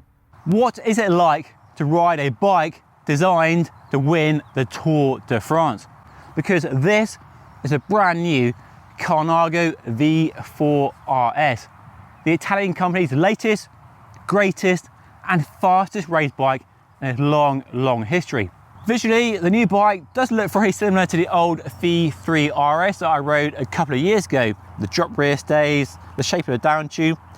But if I look more closely, I can see a few tweaks and refinements here and there.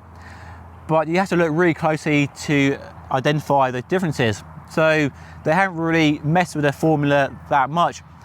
And that explains why the aero gains for this new bike aren't significantly better than the old V4RS. And also the weight is about the same as well. So you start to wonder what they have changed. What they have actually changed is the stiffness of the frame. You can't really see that, but they developed their own test to analyze the way the bike responds, flexes and deforms when a rider like Tadej Pogačar is sprinting out of the saddle or climbing up a steep road. So we developed these tests to ensure the bike has more stiffness when that rider is sprinting. And that's something I found after riding the bike for the last month. You really notice straight away. The bike just feels way stiffer and way more dynamic and way more willing to launch you up the road. Let me share some likes and dislikes, and top of my list of likes are the Ceramic Speed SLT solid bearings in the headset. That means longer life on the bearings, and that's a great thing when you have the internal cable routing through the handlebar and the steer tube, which does make servicing headset bearings a bit trickier. You might not agree, but I like the fact we have a multi-tool inside the stem, so it's always there when you need it to make any small mechanical changes, and say putting one in your jersey pocket or saddlebag. I like the fact we have space for 32mm wide tyres, in line with most other race bikes in this category. And these are 28s fitted to a wide Enve rim, and actually probably a bit wider, and there's still loads of space between the fork and the rear stage, so good real world comfort away from the race circuit. I love the fact we have a T47 bottom bracket, all the benefits of an oversized shell for stiffness and low weight, but the convenience and easy servicing of a threaded design. So that's a really smart move. One really annoying niggle on this bike is the computer mount. It's just a bit flimsy and doesn't feel very secure or solid. But I'm currently testing this one from Frames and Gear. I'll put a link down below, and it is much more secure. As with most race bikes in this category, the price tag is eye-watering at best. The frame set on its own will set you back £5,000, but that is cheaper than a Pinarello Dogma F, but more money than a Specialized S-Works Tarmac SL7. So in the ballpark for that sort of bike. But unlike the C68, this bike isn't made in Italy, which is a bit of a shame. This bike here, as you see it, is essentially a team replica build with a Shimano Dura Di2 12-speed group set, which is excellent by the way, fantastic shifting performance, all the gears you really need, and really good brakes, and the best ergonomics in the business. and some Enve SES 4.5 wheels, and Colnago's own handlebar, not the Enve handlebar that Tally uses. But this build here, you're looking at around £13,000, so a big price tag for sure. And that makes for a bike that, on my scales, is 7.16 kilograms. Not exactly light, is it? Given the high price and high-end components on this bike, it doesn't seem unreasonable to expect a weight closer to a U-size limit of 6.8 kilograms. But weight isn't everything, so let's see how the bike rides. So what's it like riding a Tour de France race bike then? Well, I'm not gonna lie, it feels amazing. It's fast, light, stiff, great handling, just so much speed. Even with me on it, powering the pedals, this bike is jolly fast. If you love riding road bikes for the speed they offer you and the way they make you feel, well, this new bike will have you tingling big time. Now, based on my testing and my experience, this is a fast bike and compares well to other bikes in a category. Tarmac SuperSix EVO, TCR Advanced, Madone SLR, and so on. I don't think it's any faster than those bikes though, but I would love to put a bike and all its rivals in the wind tunnel and find out which bike is truly the fastest or the most aero with the lowest drag. But as you guys know, wind tunnel testing is an expensive business, but with your support I can get there, and a sub to the channel would be tremendous. But based on my experience, it's clearly fast, it's not holding Tally Pogacar back, and it's not holding me back at all. So if it's no faster and it's no lighter than the old bike, what have they changed? Well, the biggest improvement that I really feel straight away is the stiffness of the bike, and that frame stiffness manifests itself as a bike that is super responsive. Probably the most responsive race bike I've tried in a long time. And I mean, when you're sprinting out of a saddle, powering up a steep climb, riding in a Tally Pogacar style, shall we say, this bike is just amazing. Delivers so much energy, so much speed, just full of character, just a lovely bike to ride.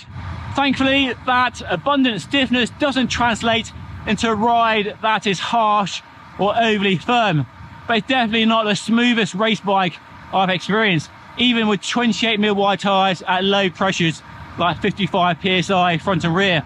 So definitely a firm ride for sure. You get loads of information from the road surface through the contact points, but it doesn't beat you up unnecessarily. So pretty balanced bike in that regard, offering, as it does, big stiffness for sprinting and seated climbing, but also enough comfort that it won't really give you a hard time if you are dealing with rough roads, which, let's be honest, most of us have to contend with these days. And that stiffness and the way it responds to your inputs is really the defining feature of this new bike, and a big improvement over the old V4RS, which felt a bit soft and wasn't really on the same level as the likes of the Tarmac and the Cannondale and so on.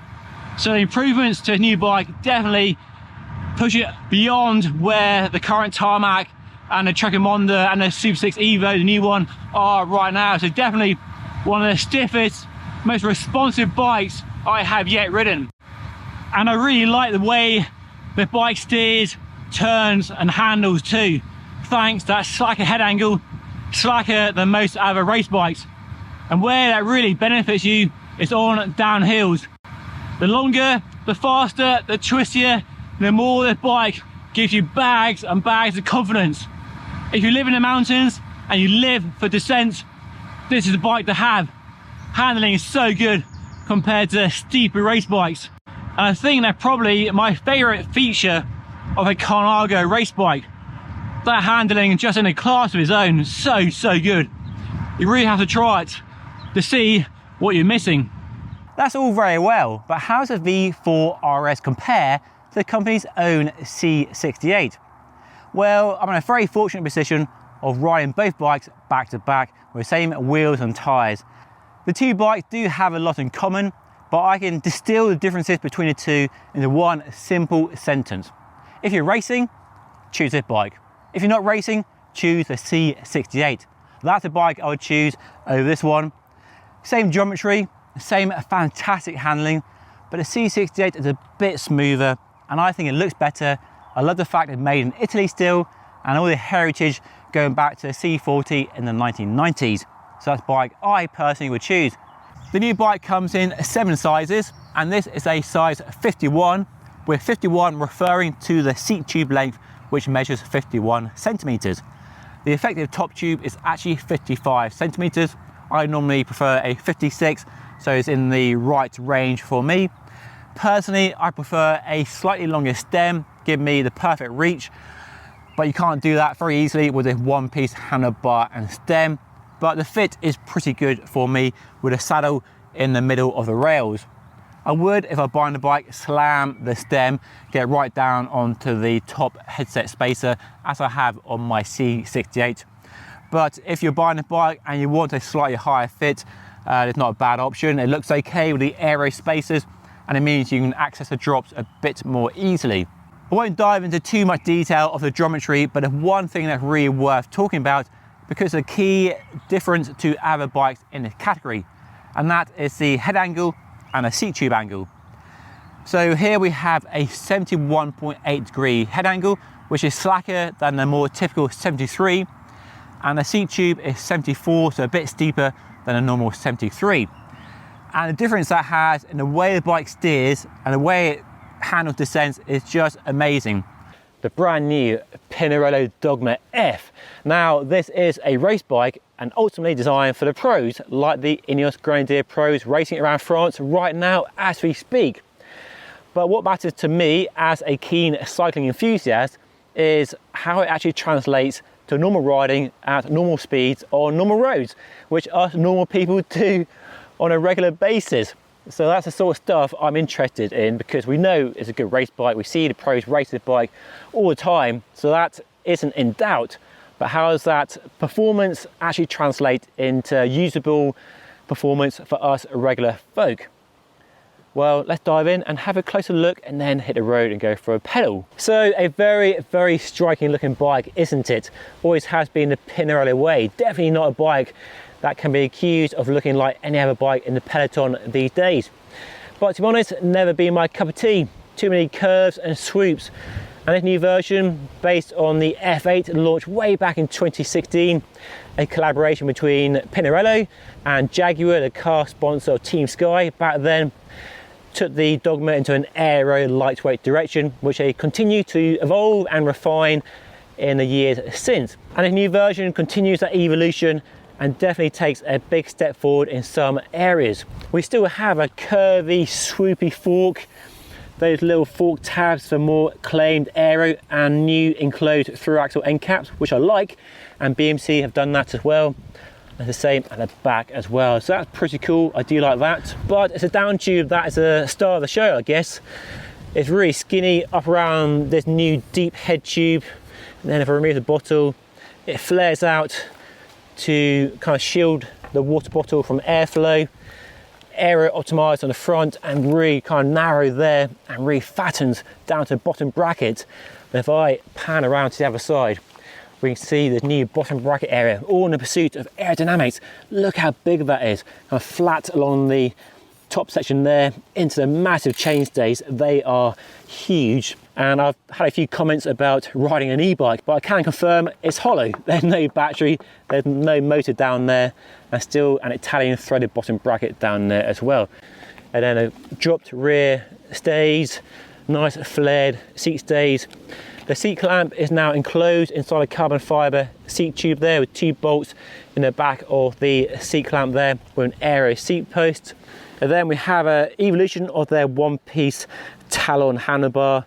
Comes in much narrower widths than before. This one I measured 38 centre to centre in the tops and 42 in the drop, so very narrow. And the shape of this top section here have been done in a way to angle the hoods in a bit, which is a bit more aero. So new handlebar, I've slammed the stem as well. New internal routing to make it a bit easier and lighter as well. So yeah, a few changes. Anyway, time to see how it performs. So let's hit the road.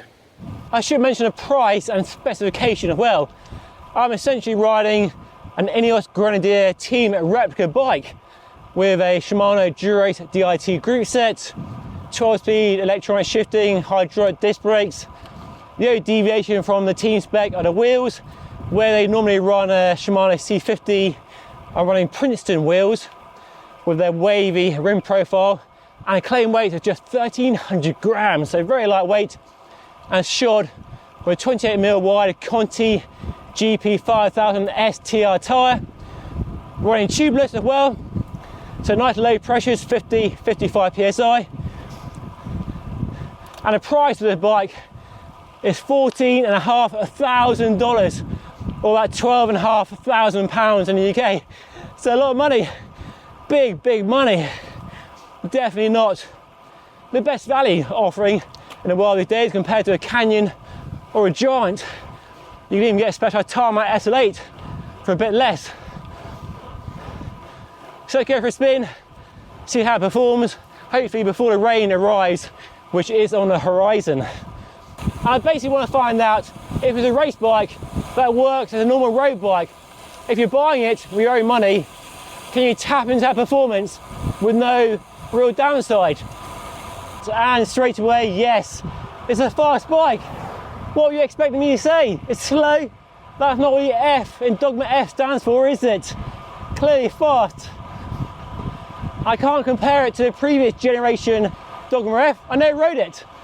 But compared to a Canyon Aeroad, Giant Propel, SuperSix EVO, the new Madone SLR, it feels in that company, in that sort of bracket of high speed. And it holds speed so well. Anytime you're over 35k an hour, it just makes riding that speed feel so easy. And the power numbers coming back from my power meter, my pedals are nice and low. I can't really talk much about the aero performance of the bike and how it compares to the old bike without going to wind tunnel. But looking at Tour magazine wind tunnel testing, it does compare well to its rivals in this space. So from an aero point of view, I think the numbers show it does perform well. So no reason to doubt the aero performance of the bike. And the weight is pretty good, 6.8 kilos with no pedals, but with boxer cages and a computer mount fitted. So space to go a bit lighter with different wheels, tyres, boxer cages as well. Not as light as a Tarmac SL8, but lighter than a Madone SLR, the Canyon Aeroad.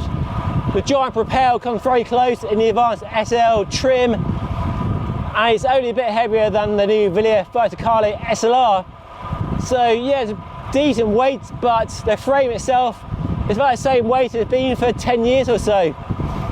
And the one thing that struck me about the bike in the Dolomites was the massive stiffness. And that's striking me again. It's a very stiff bike, mega stiff. It's probably one of the stiffest bikes I've ridden in a long time. It feels way stiffer than a Tarmac SL8, stiffer than a Madone SLR, the new one. And that stiffness manifests itself in two ways. Both giving you all the feedback from the rough road. It's definitely a hard ride, not a jarring, crashy ride. It does coat the bumps reasonably well, but it doesn't do much to smother them. It really just takes the edge off, but still delivers a fairly good whack to the contact points when you hit a big hole in the road. So it doesn't give much in the way of comfort or smoothness when you just ride along at a normal pace, enjoying the views over the lovely Cotswolds as I am right now. But when you are riding hard, I went out with a club at a weekend, fairly feisty pace, and I really gave it some welly and some of the climbs, and it really responded well. The bike that does, to use a cliche, wants to be ridden hard, you feel the stiffness through the front end as well. Something I felt odd about the bike in the Dolomites was climbing, and it still feels that way. There's so much stiffness through the head tube and down to the bottom bracket and the handlebar. That's almost like when you're pushing down the pedal, it's sort of pulling the frame over, pulling the handlebars over to one side, and gives a slightly alarming sensation. But it's not the most enjoyable on a climb, in my experience. And then we have this new handlebar, a revision of the handlebar, one piece of full carbon, and it's narrow. I measure 38 in the tops and 42 in the drops, centre to centre, and long stem as well on a size 56, so longer and narrower than you normally get in a test bike, and it creates a fit that feels really long, really stretched and narrow as well, but that's what you want for maximum aero. It does make it easy to get into an aero tuck position and save 70 watts or more.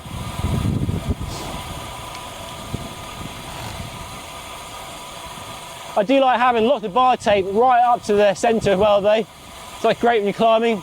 So let's see how it climbs, and this bike, size 56, no pedals, but with computer mount, no computer, and bottle cages fitted, is 6.8 kilos on my scales.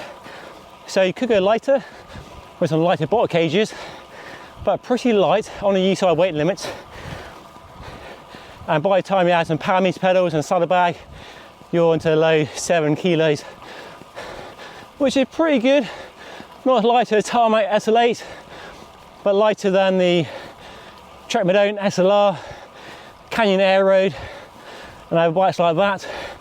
And that Enve Melee SLR, which I reviewed, which is a pure lightweight climbing bike with no aero, really.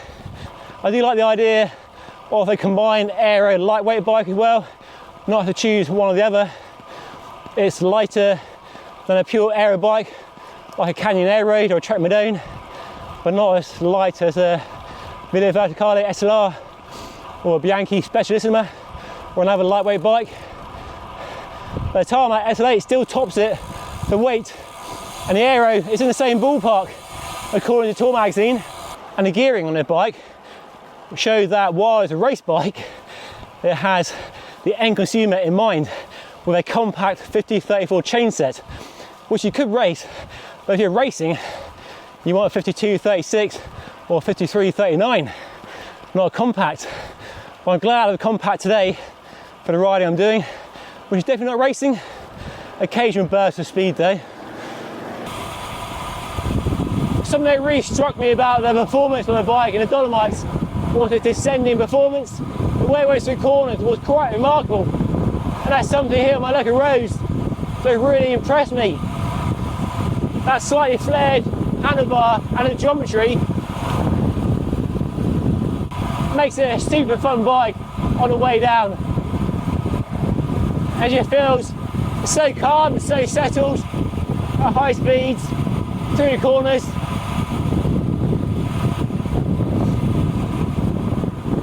No wonder Tom Pidcock was so damn quick on the descents.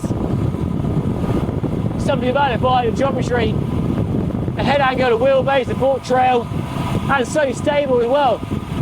No buffeting in the wind at all.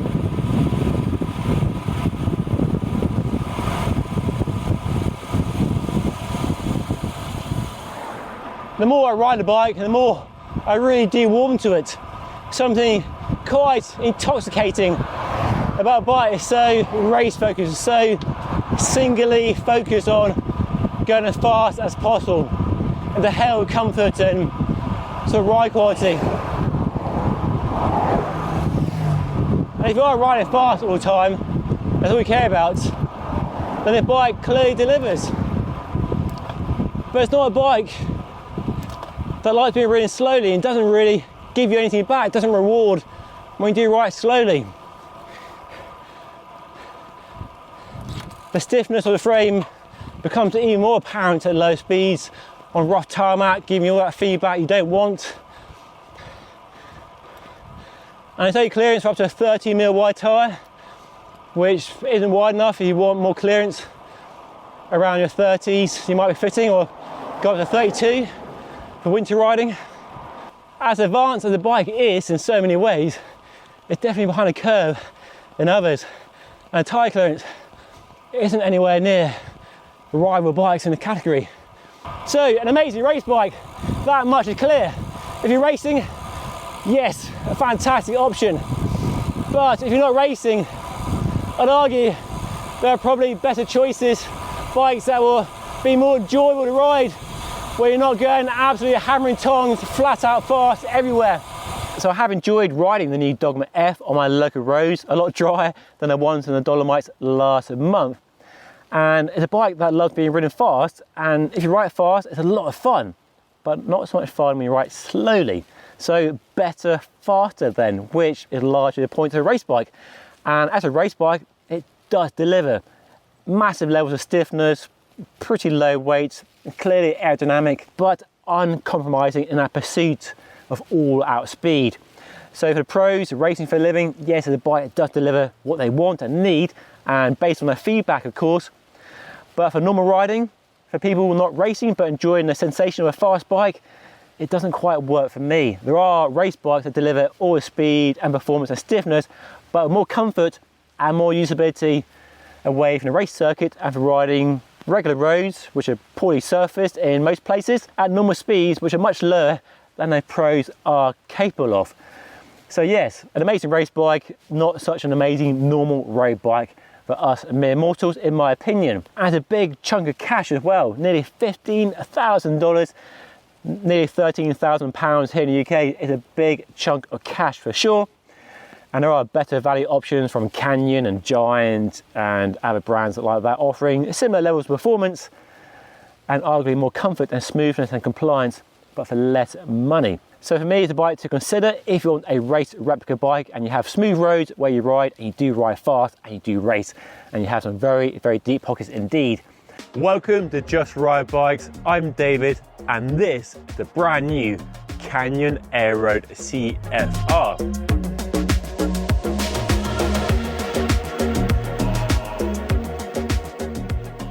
And while some bike companies are merging their aero and lightweight bikes into one single platform, like Specialized with Tarmac and Trek with the Madone SLR, Canyon, well, they're not doing that. They still have their Ultimate, their lightweight climbing focused bike, updated last year, and today they launched their 4th generation Aeroad, their pure dedicated aero platform. So in this video we'll go through the main changes and updates and how aero and lightweight it is, and we'll go for a first spin as well and see how it performs and handles, and we'll talk about this too.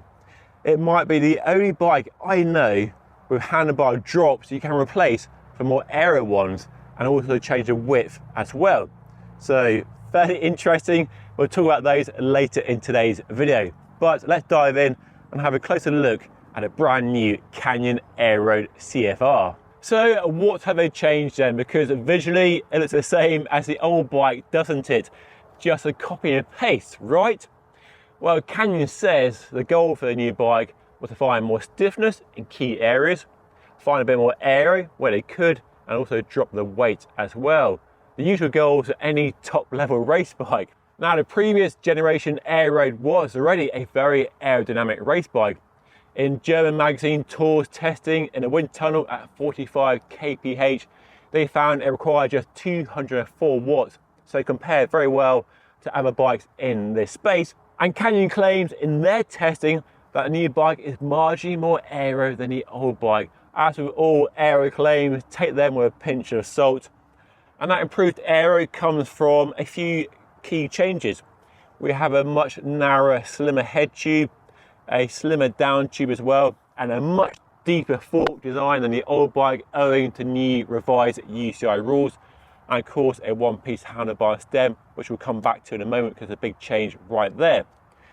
And then moving back, we have this nice bottom bracket chainstay design, slimmer rear triangle rear stays, and a brand new seat tube and seat post design, which are based largely on feedback from Mathieu van der Poel, and also to remedy the issues with the old bike when they had the issues with the seat post failing. So the seat clamp has moved from down here to on the top tube, and we have a regular skinnier seat post than before. So apparently one of Mathieu van der Poel's key bits of feedback on the old bike was while he liked the comfort in the saddle, he felt a lack of stiffness from the back of the bike, which wasn't giving him the feedback he wanted when racing. So they really beefed up the stiffness around the seat tube, the rear stays, just to give him that feedback he wants when racing. It's a shame there's no cover over the bolt, which is exposed, but we do have a rubber seal around the seat post to stop water and dirt getting inside there. And it's nice to have some measurements on the seat post here to get the saddle height just right. And then we have a light here, which is entirely optional, I should hasten to add. So we have 2 bolts there. If you're a pro like Mathieu van der Poel, you can put your race number there. If you're not, you're an amateur, you can fit a light. But this bracket here is optional, it can be removed. Don't want it, nice and clean. But if you do, then you have the option of a rear light. So kind of cool. More companies are doing that. Love it or hate it, like BMC, Villiers and others. And then we have the brand new Pace handlebar, as they are calling it, an evolution of the old handlebar. So still a one-piece carbon fibre and height adjustable without cutting a steering tube, which is neat. And removable drops for easy travelling in a box or bag, and width adjustment up to 50mm. But then we have these new aero drops. So you can go for regular drops like here, or new aero drops which are narrower in the tops and flared in the drops for a claimed 14-watt drag reduction. Pretty crazy. I'm told that swapping them is fairly easy. The only issue is removing the bar tape and then removing the brake lever hood, but the brake hose is not inside the handlebar. So relative to a normal one-piece handlebar, a bit easier to change from regular to aero drops. Definitely not a roadside fix, but an easier home mechanic job.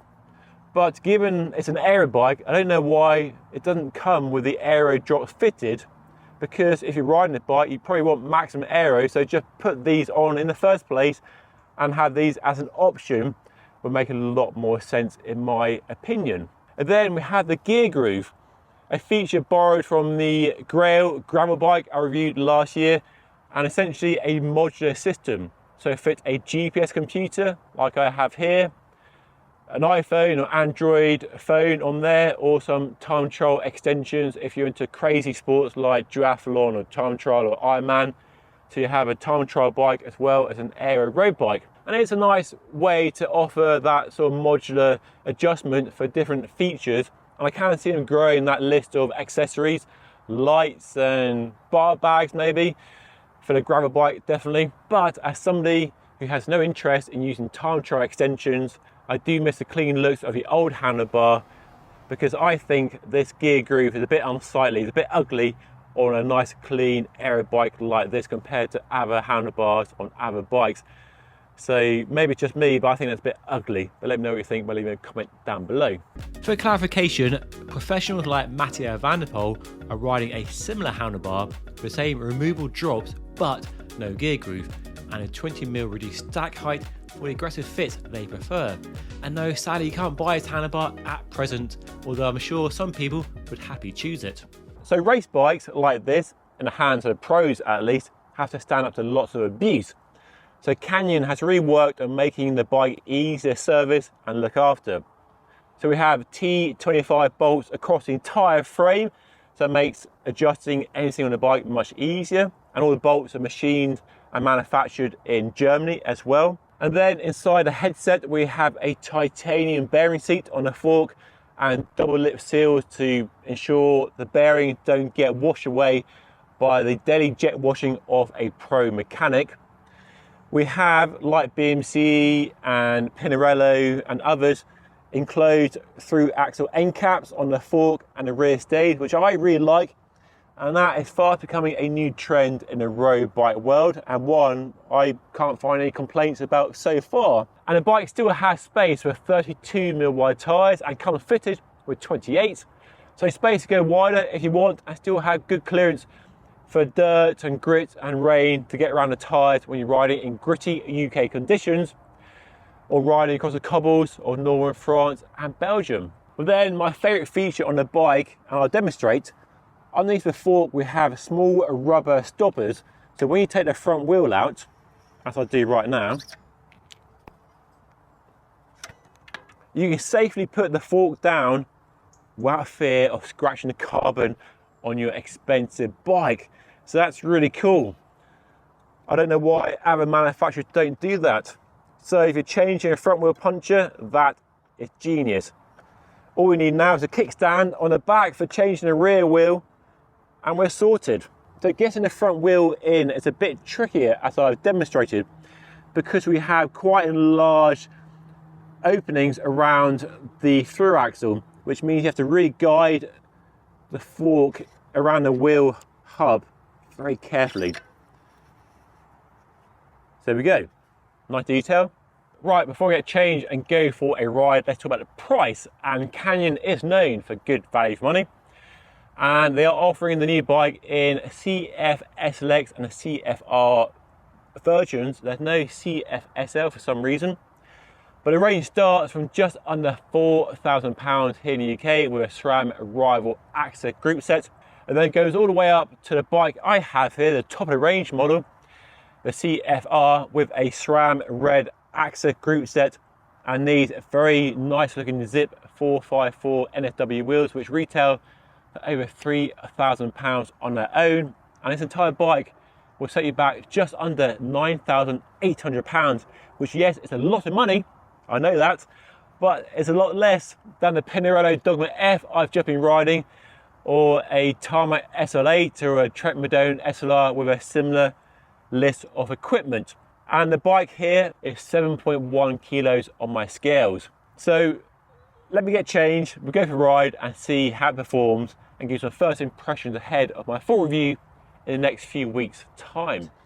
And one thing that stands out straight away is when you're riding a bike, you don't have to stare at a damn computer mount on the handlebar, unless you're Chris Froome, of course. And unsurprisingly, it feels almost identical to the old Aeroad, which is no bad thing. A very good bike indeed. Just look at Mathieu van der Poel. He doesn't let the bike slow him down at all. Wins in the mountains, sprint finishes, and over the cobbles of Paris-Roubaix and Tour of Flanders, demonstrating how fast the bike is and also how capable, versatile and tough the bike is. And a very popular bike with us consumers, us regular weekend warriors. So yeah, speed is there, definitely a fast bike.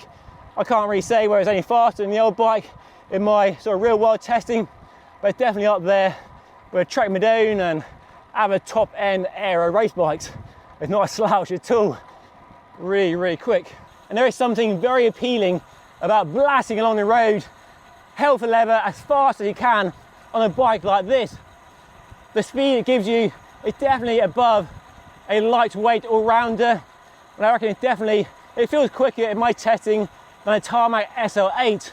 But of equal importance to me as a regular rider on crappy roads here in the Cotswolds, I also value and appreciate comfort. And that's an area where aero bikes in the past have been pretty poor, but this bike is pretty good. It's not as silky smooth or supple as a new Tarmac SL8 or perhaps a new Trek Madone SLR, and it's comparable to a SuperSix EVO perhaps, but definitely smoother than that band Rysel RCR I rode and reviewed last week. I wouldn't say it floats over the rough stuff, but it does a pretty remarkable job of smoothing out the rough tarmac I'm riding over right now. So it does a pretty good job of smoothing out the rougher, broken tarmac, and enough to make a 4-hour ride, which I did last Sunday, more than bearable.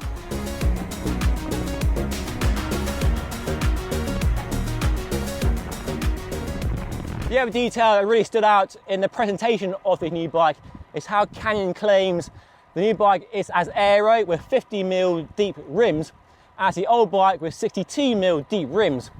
And what it means is you're getting a lighter wheel set, so less weight. This bike is just over 7 kilos, which is pretty good for a size medium SRAM Red Access equipped aero race bike. But perhaps of bigger importance than the weight saving is when you're riding in windy, blustery conditions, the wind swirling around and really trying to snatch your bike from underneath you, you have a shallower rim, so more stable.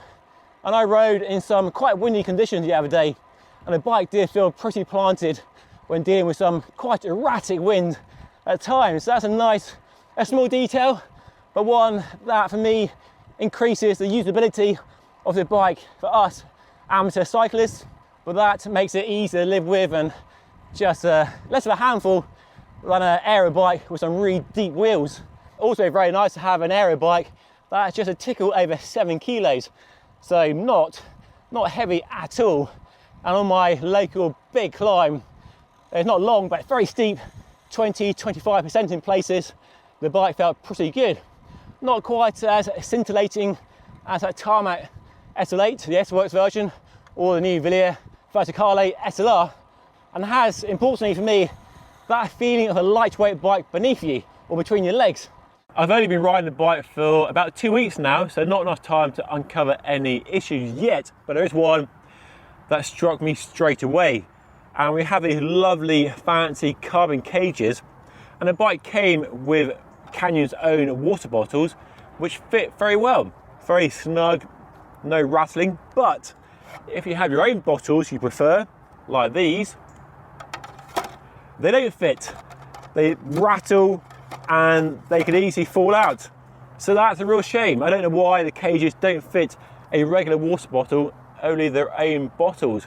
And something else I think is worth bringing to your attention is, in my opinion, the amazing paint finish on this bike. The design is sensational, looks fabulous on a sunny day like today. And Canyon, when they first arrived in the UK 10 years ago, were accused of making really dull, stealth black bikes. But I think Canyon are doing some pretty cool looking bikes these days. But let me know what you think by dropping a comment down below.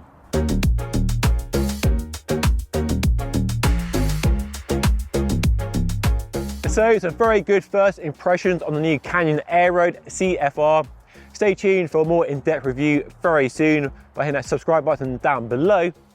Of course, riding any top-end bike with all the best equipment is a very nice experience indeed. And riding a slightly more affordable CF SLX would be a nice comparison to see how that compares to the top-end one we have here.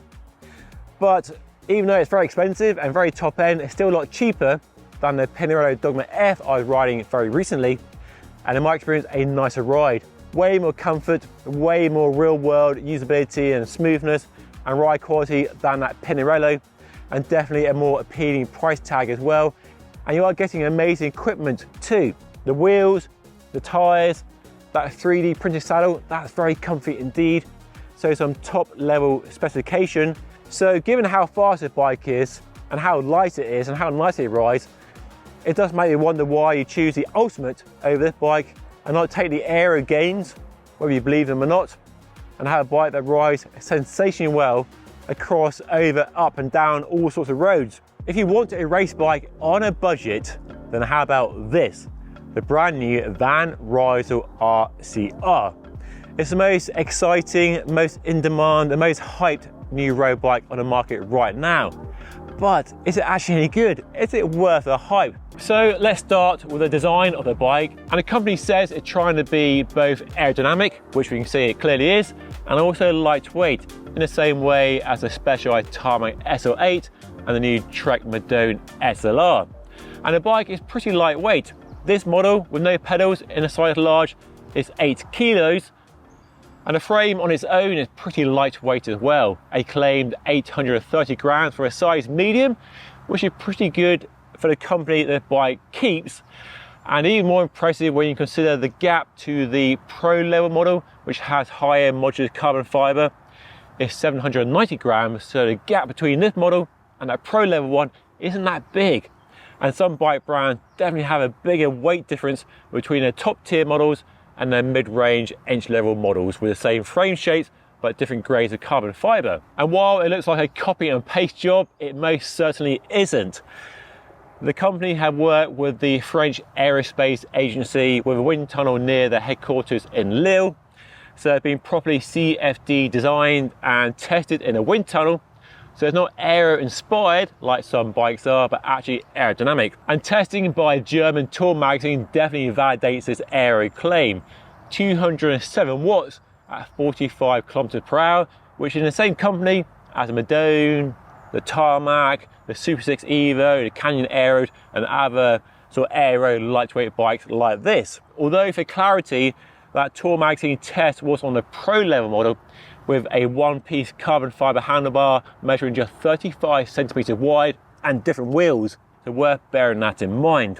And for a company clearly as ambitious as Rysel are, with that World Tour team riding their bikes this year and very aggressive price points, coming out with an aero-inspired bike, a copy and paste bike, probably wasn't enough to really carve a slice of the market for themselves. So coming out with a properly aero tested bike is the only way forward to gain that trust from people looking to buy their bike over a Specialized or a Trek or a Cannondale.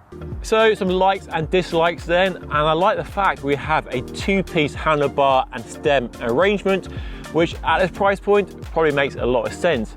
You can easily change the handlebar or the stem as you want, and the brake hoses are underneath the stem into the frame with a normal round steering tube.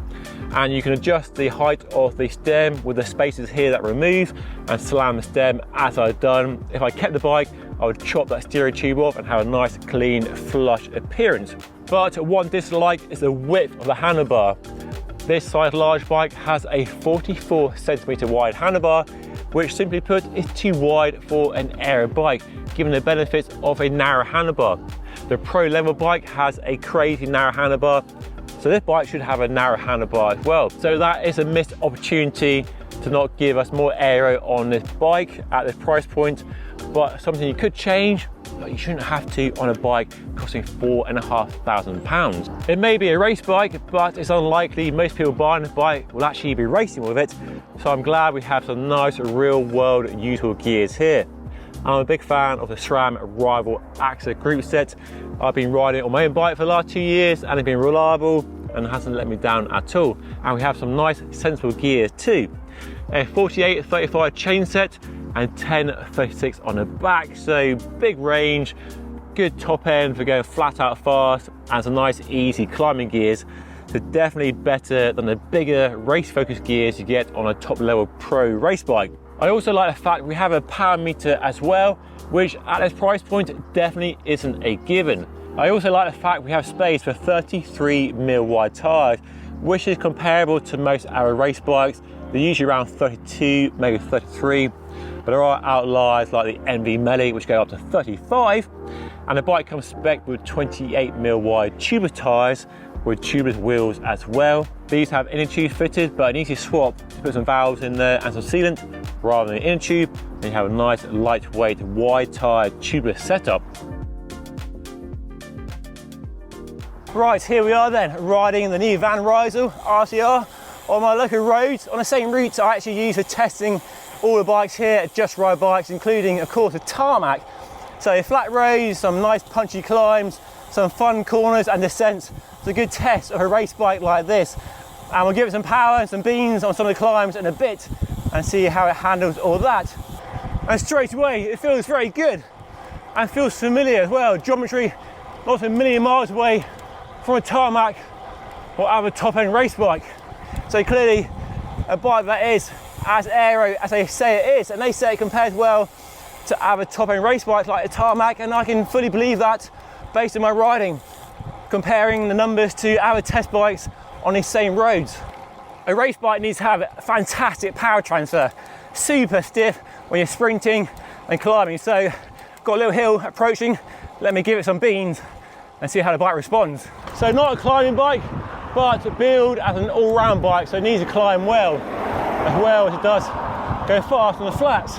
So onto a 2.3 kilometre climb, up to 4 or 5%, so not super steep, but the sort of climb where aero at high speeds should benefit you more than lower weight. I'm definitely glad for the low range SRAM Rival gearing on this bike. Not race gears, but real world gears. Definitely helping me on this climb right now. Still in big ring, still got 2 sprockets on that cassette to go, doing 300 watts. So as the gradient picks up, I'm out of saddle, and yeah, it feels mega stiff. No flex down there at all, around the bottom bracket, no disc brake rub. The front end handlebars, nice and stiff as well. Doesn't feel quite as electric as the Tarmac, but there was 6.7 kilos. And while weight isn't everything, low weight does feel nice. Okay, that's the climbing over, for now anyway. Let's drop into a descent and see how it gets on down here. A race bike needs to go downhill and through corners extremely well. So let's see what the bike has got. And we're straight up to speed. feels lively. You feel that agility shining through as the speed increases. It doesn't have that planted stability of an endurance bike. And the back of the bike, through the seat post and saddle, it's quite hard. There's a lot of feedback being transmitted through the seat post into my buttocks. Right, out into the middle of the road. Adjust my speed, bit of dirt. Yeah, nice, it handles cool as well. That pinpoint precision through the bends you want from a race bike.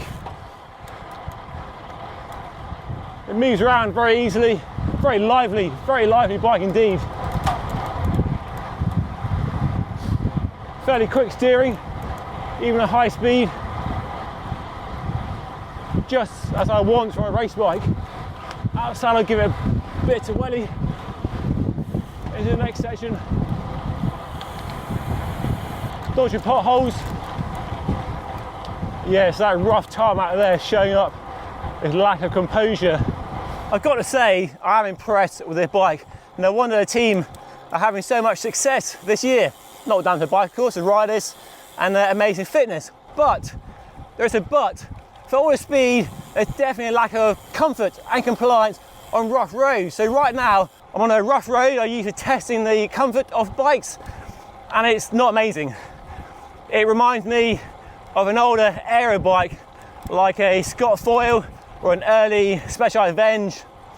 So pretty stiff, definitely a lot of feedback, vibrations, buzz coming through the handlebars, the contact points and the saddle as well. So a little bit jarring at times, so it rather does take the shine off the all-round appeal. Not quite as easy to live with if you're not racing, you just want a bike for riding fast on a Sunday morning, but you still value comfort, which many of us do. I definitely do. And yes, I am running wide tyres. It comes with a 28mm wide Michelin tyre.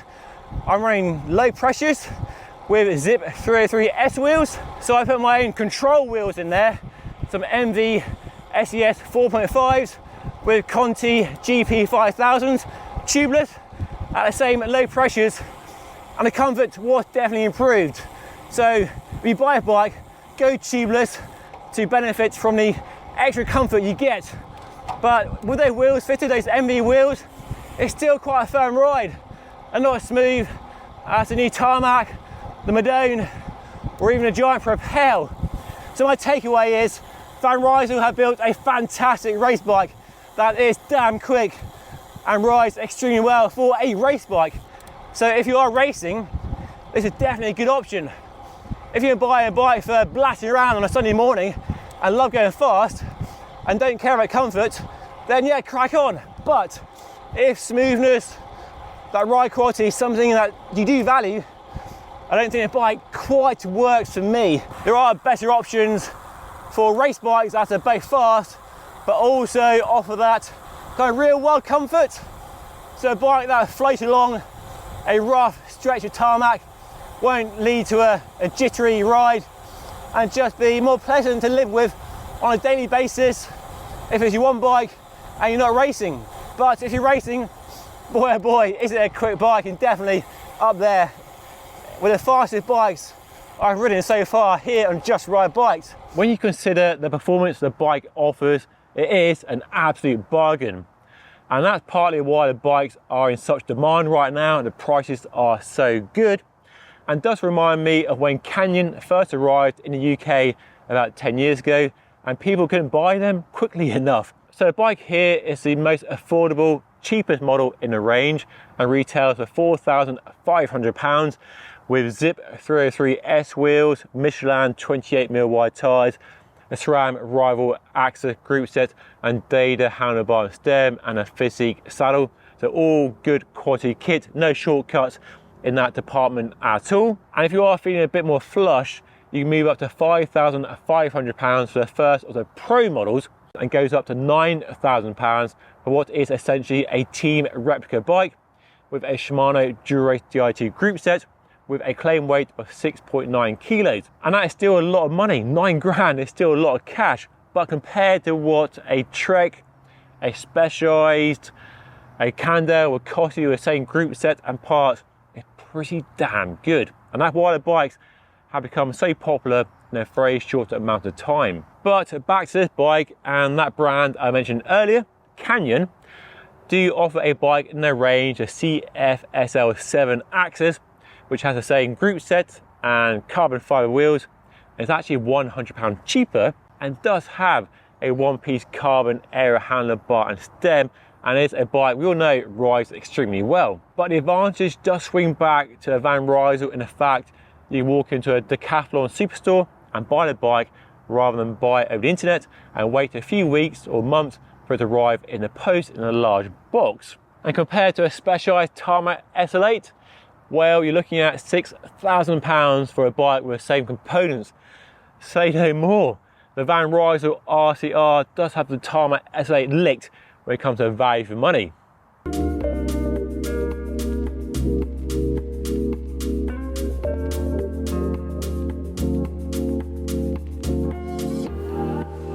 So, time for my verdict. Should you rush out and buy the new Van Rysel RCR or give it a miss?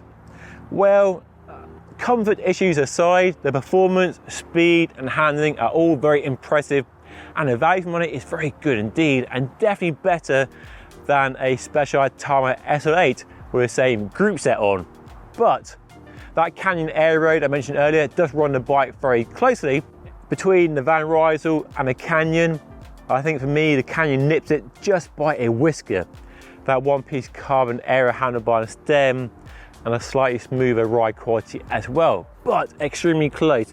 And it's very impressive what Van Rysel have done for the first attempt at a top-end pro-level race bike. And this is just the entry-level model. I can't wait to try the pro-level model to see how that racks up compared to other bikes in that space or similarly equipped bikes I've ridden over the last 12 months. Anyway,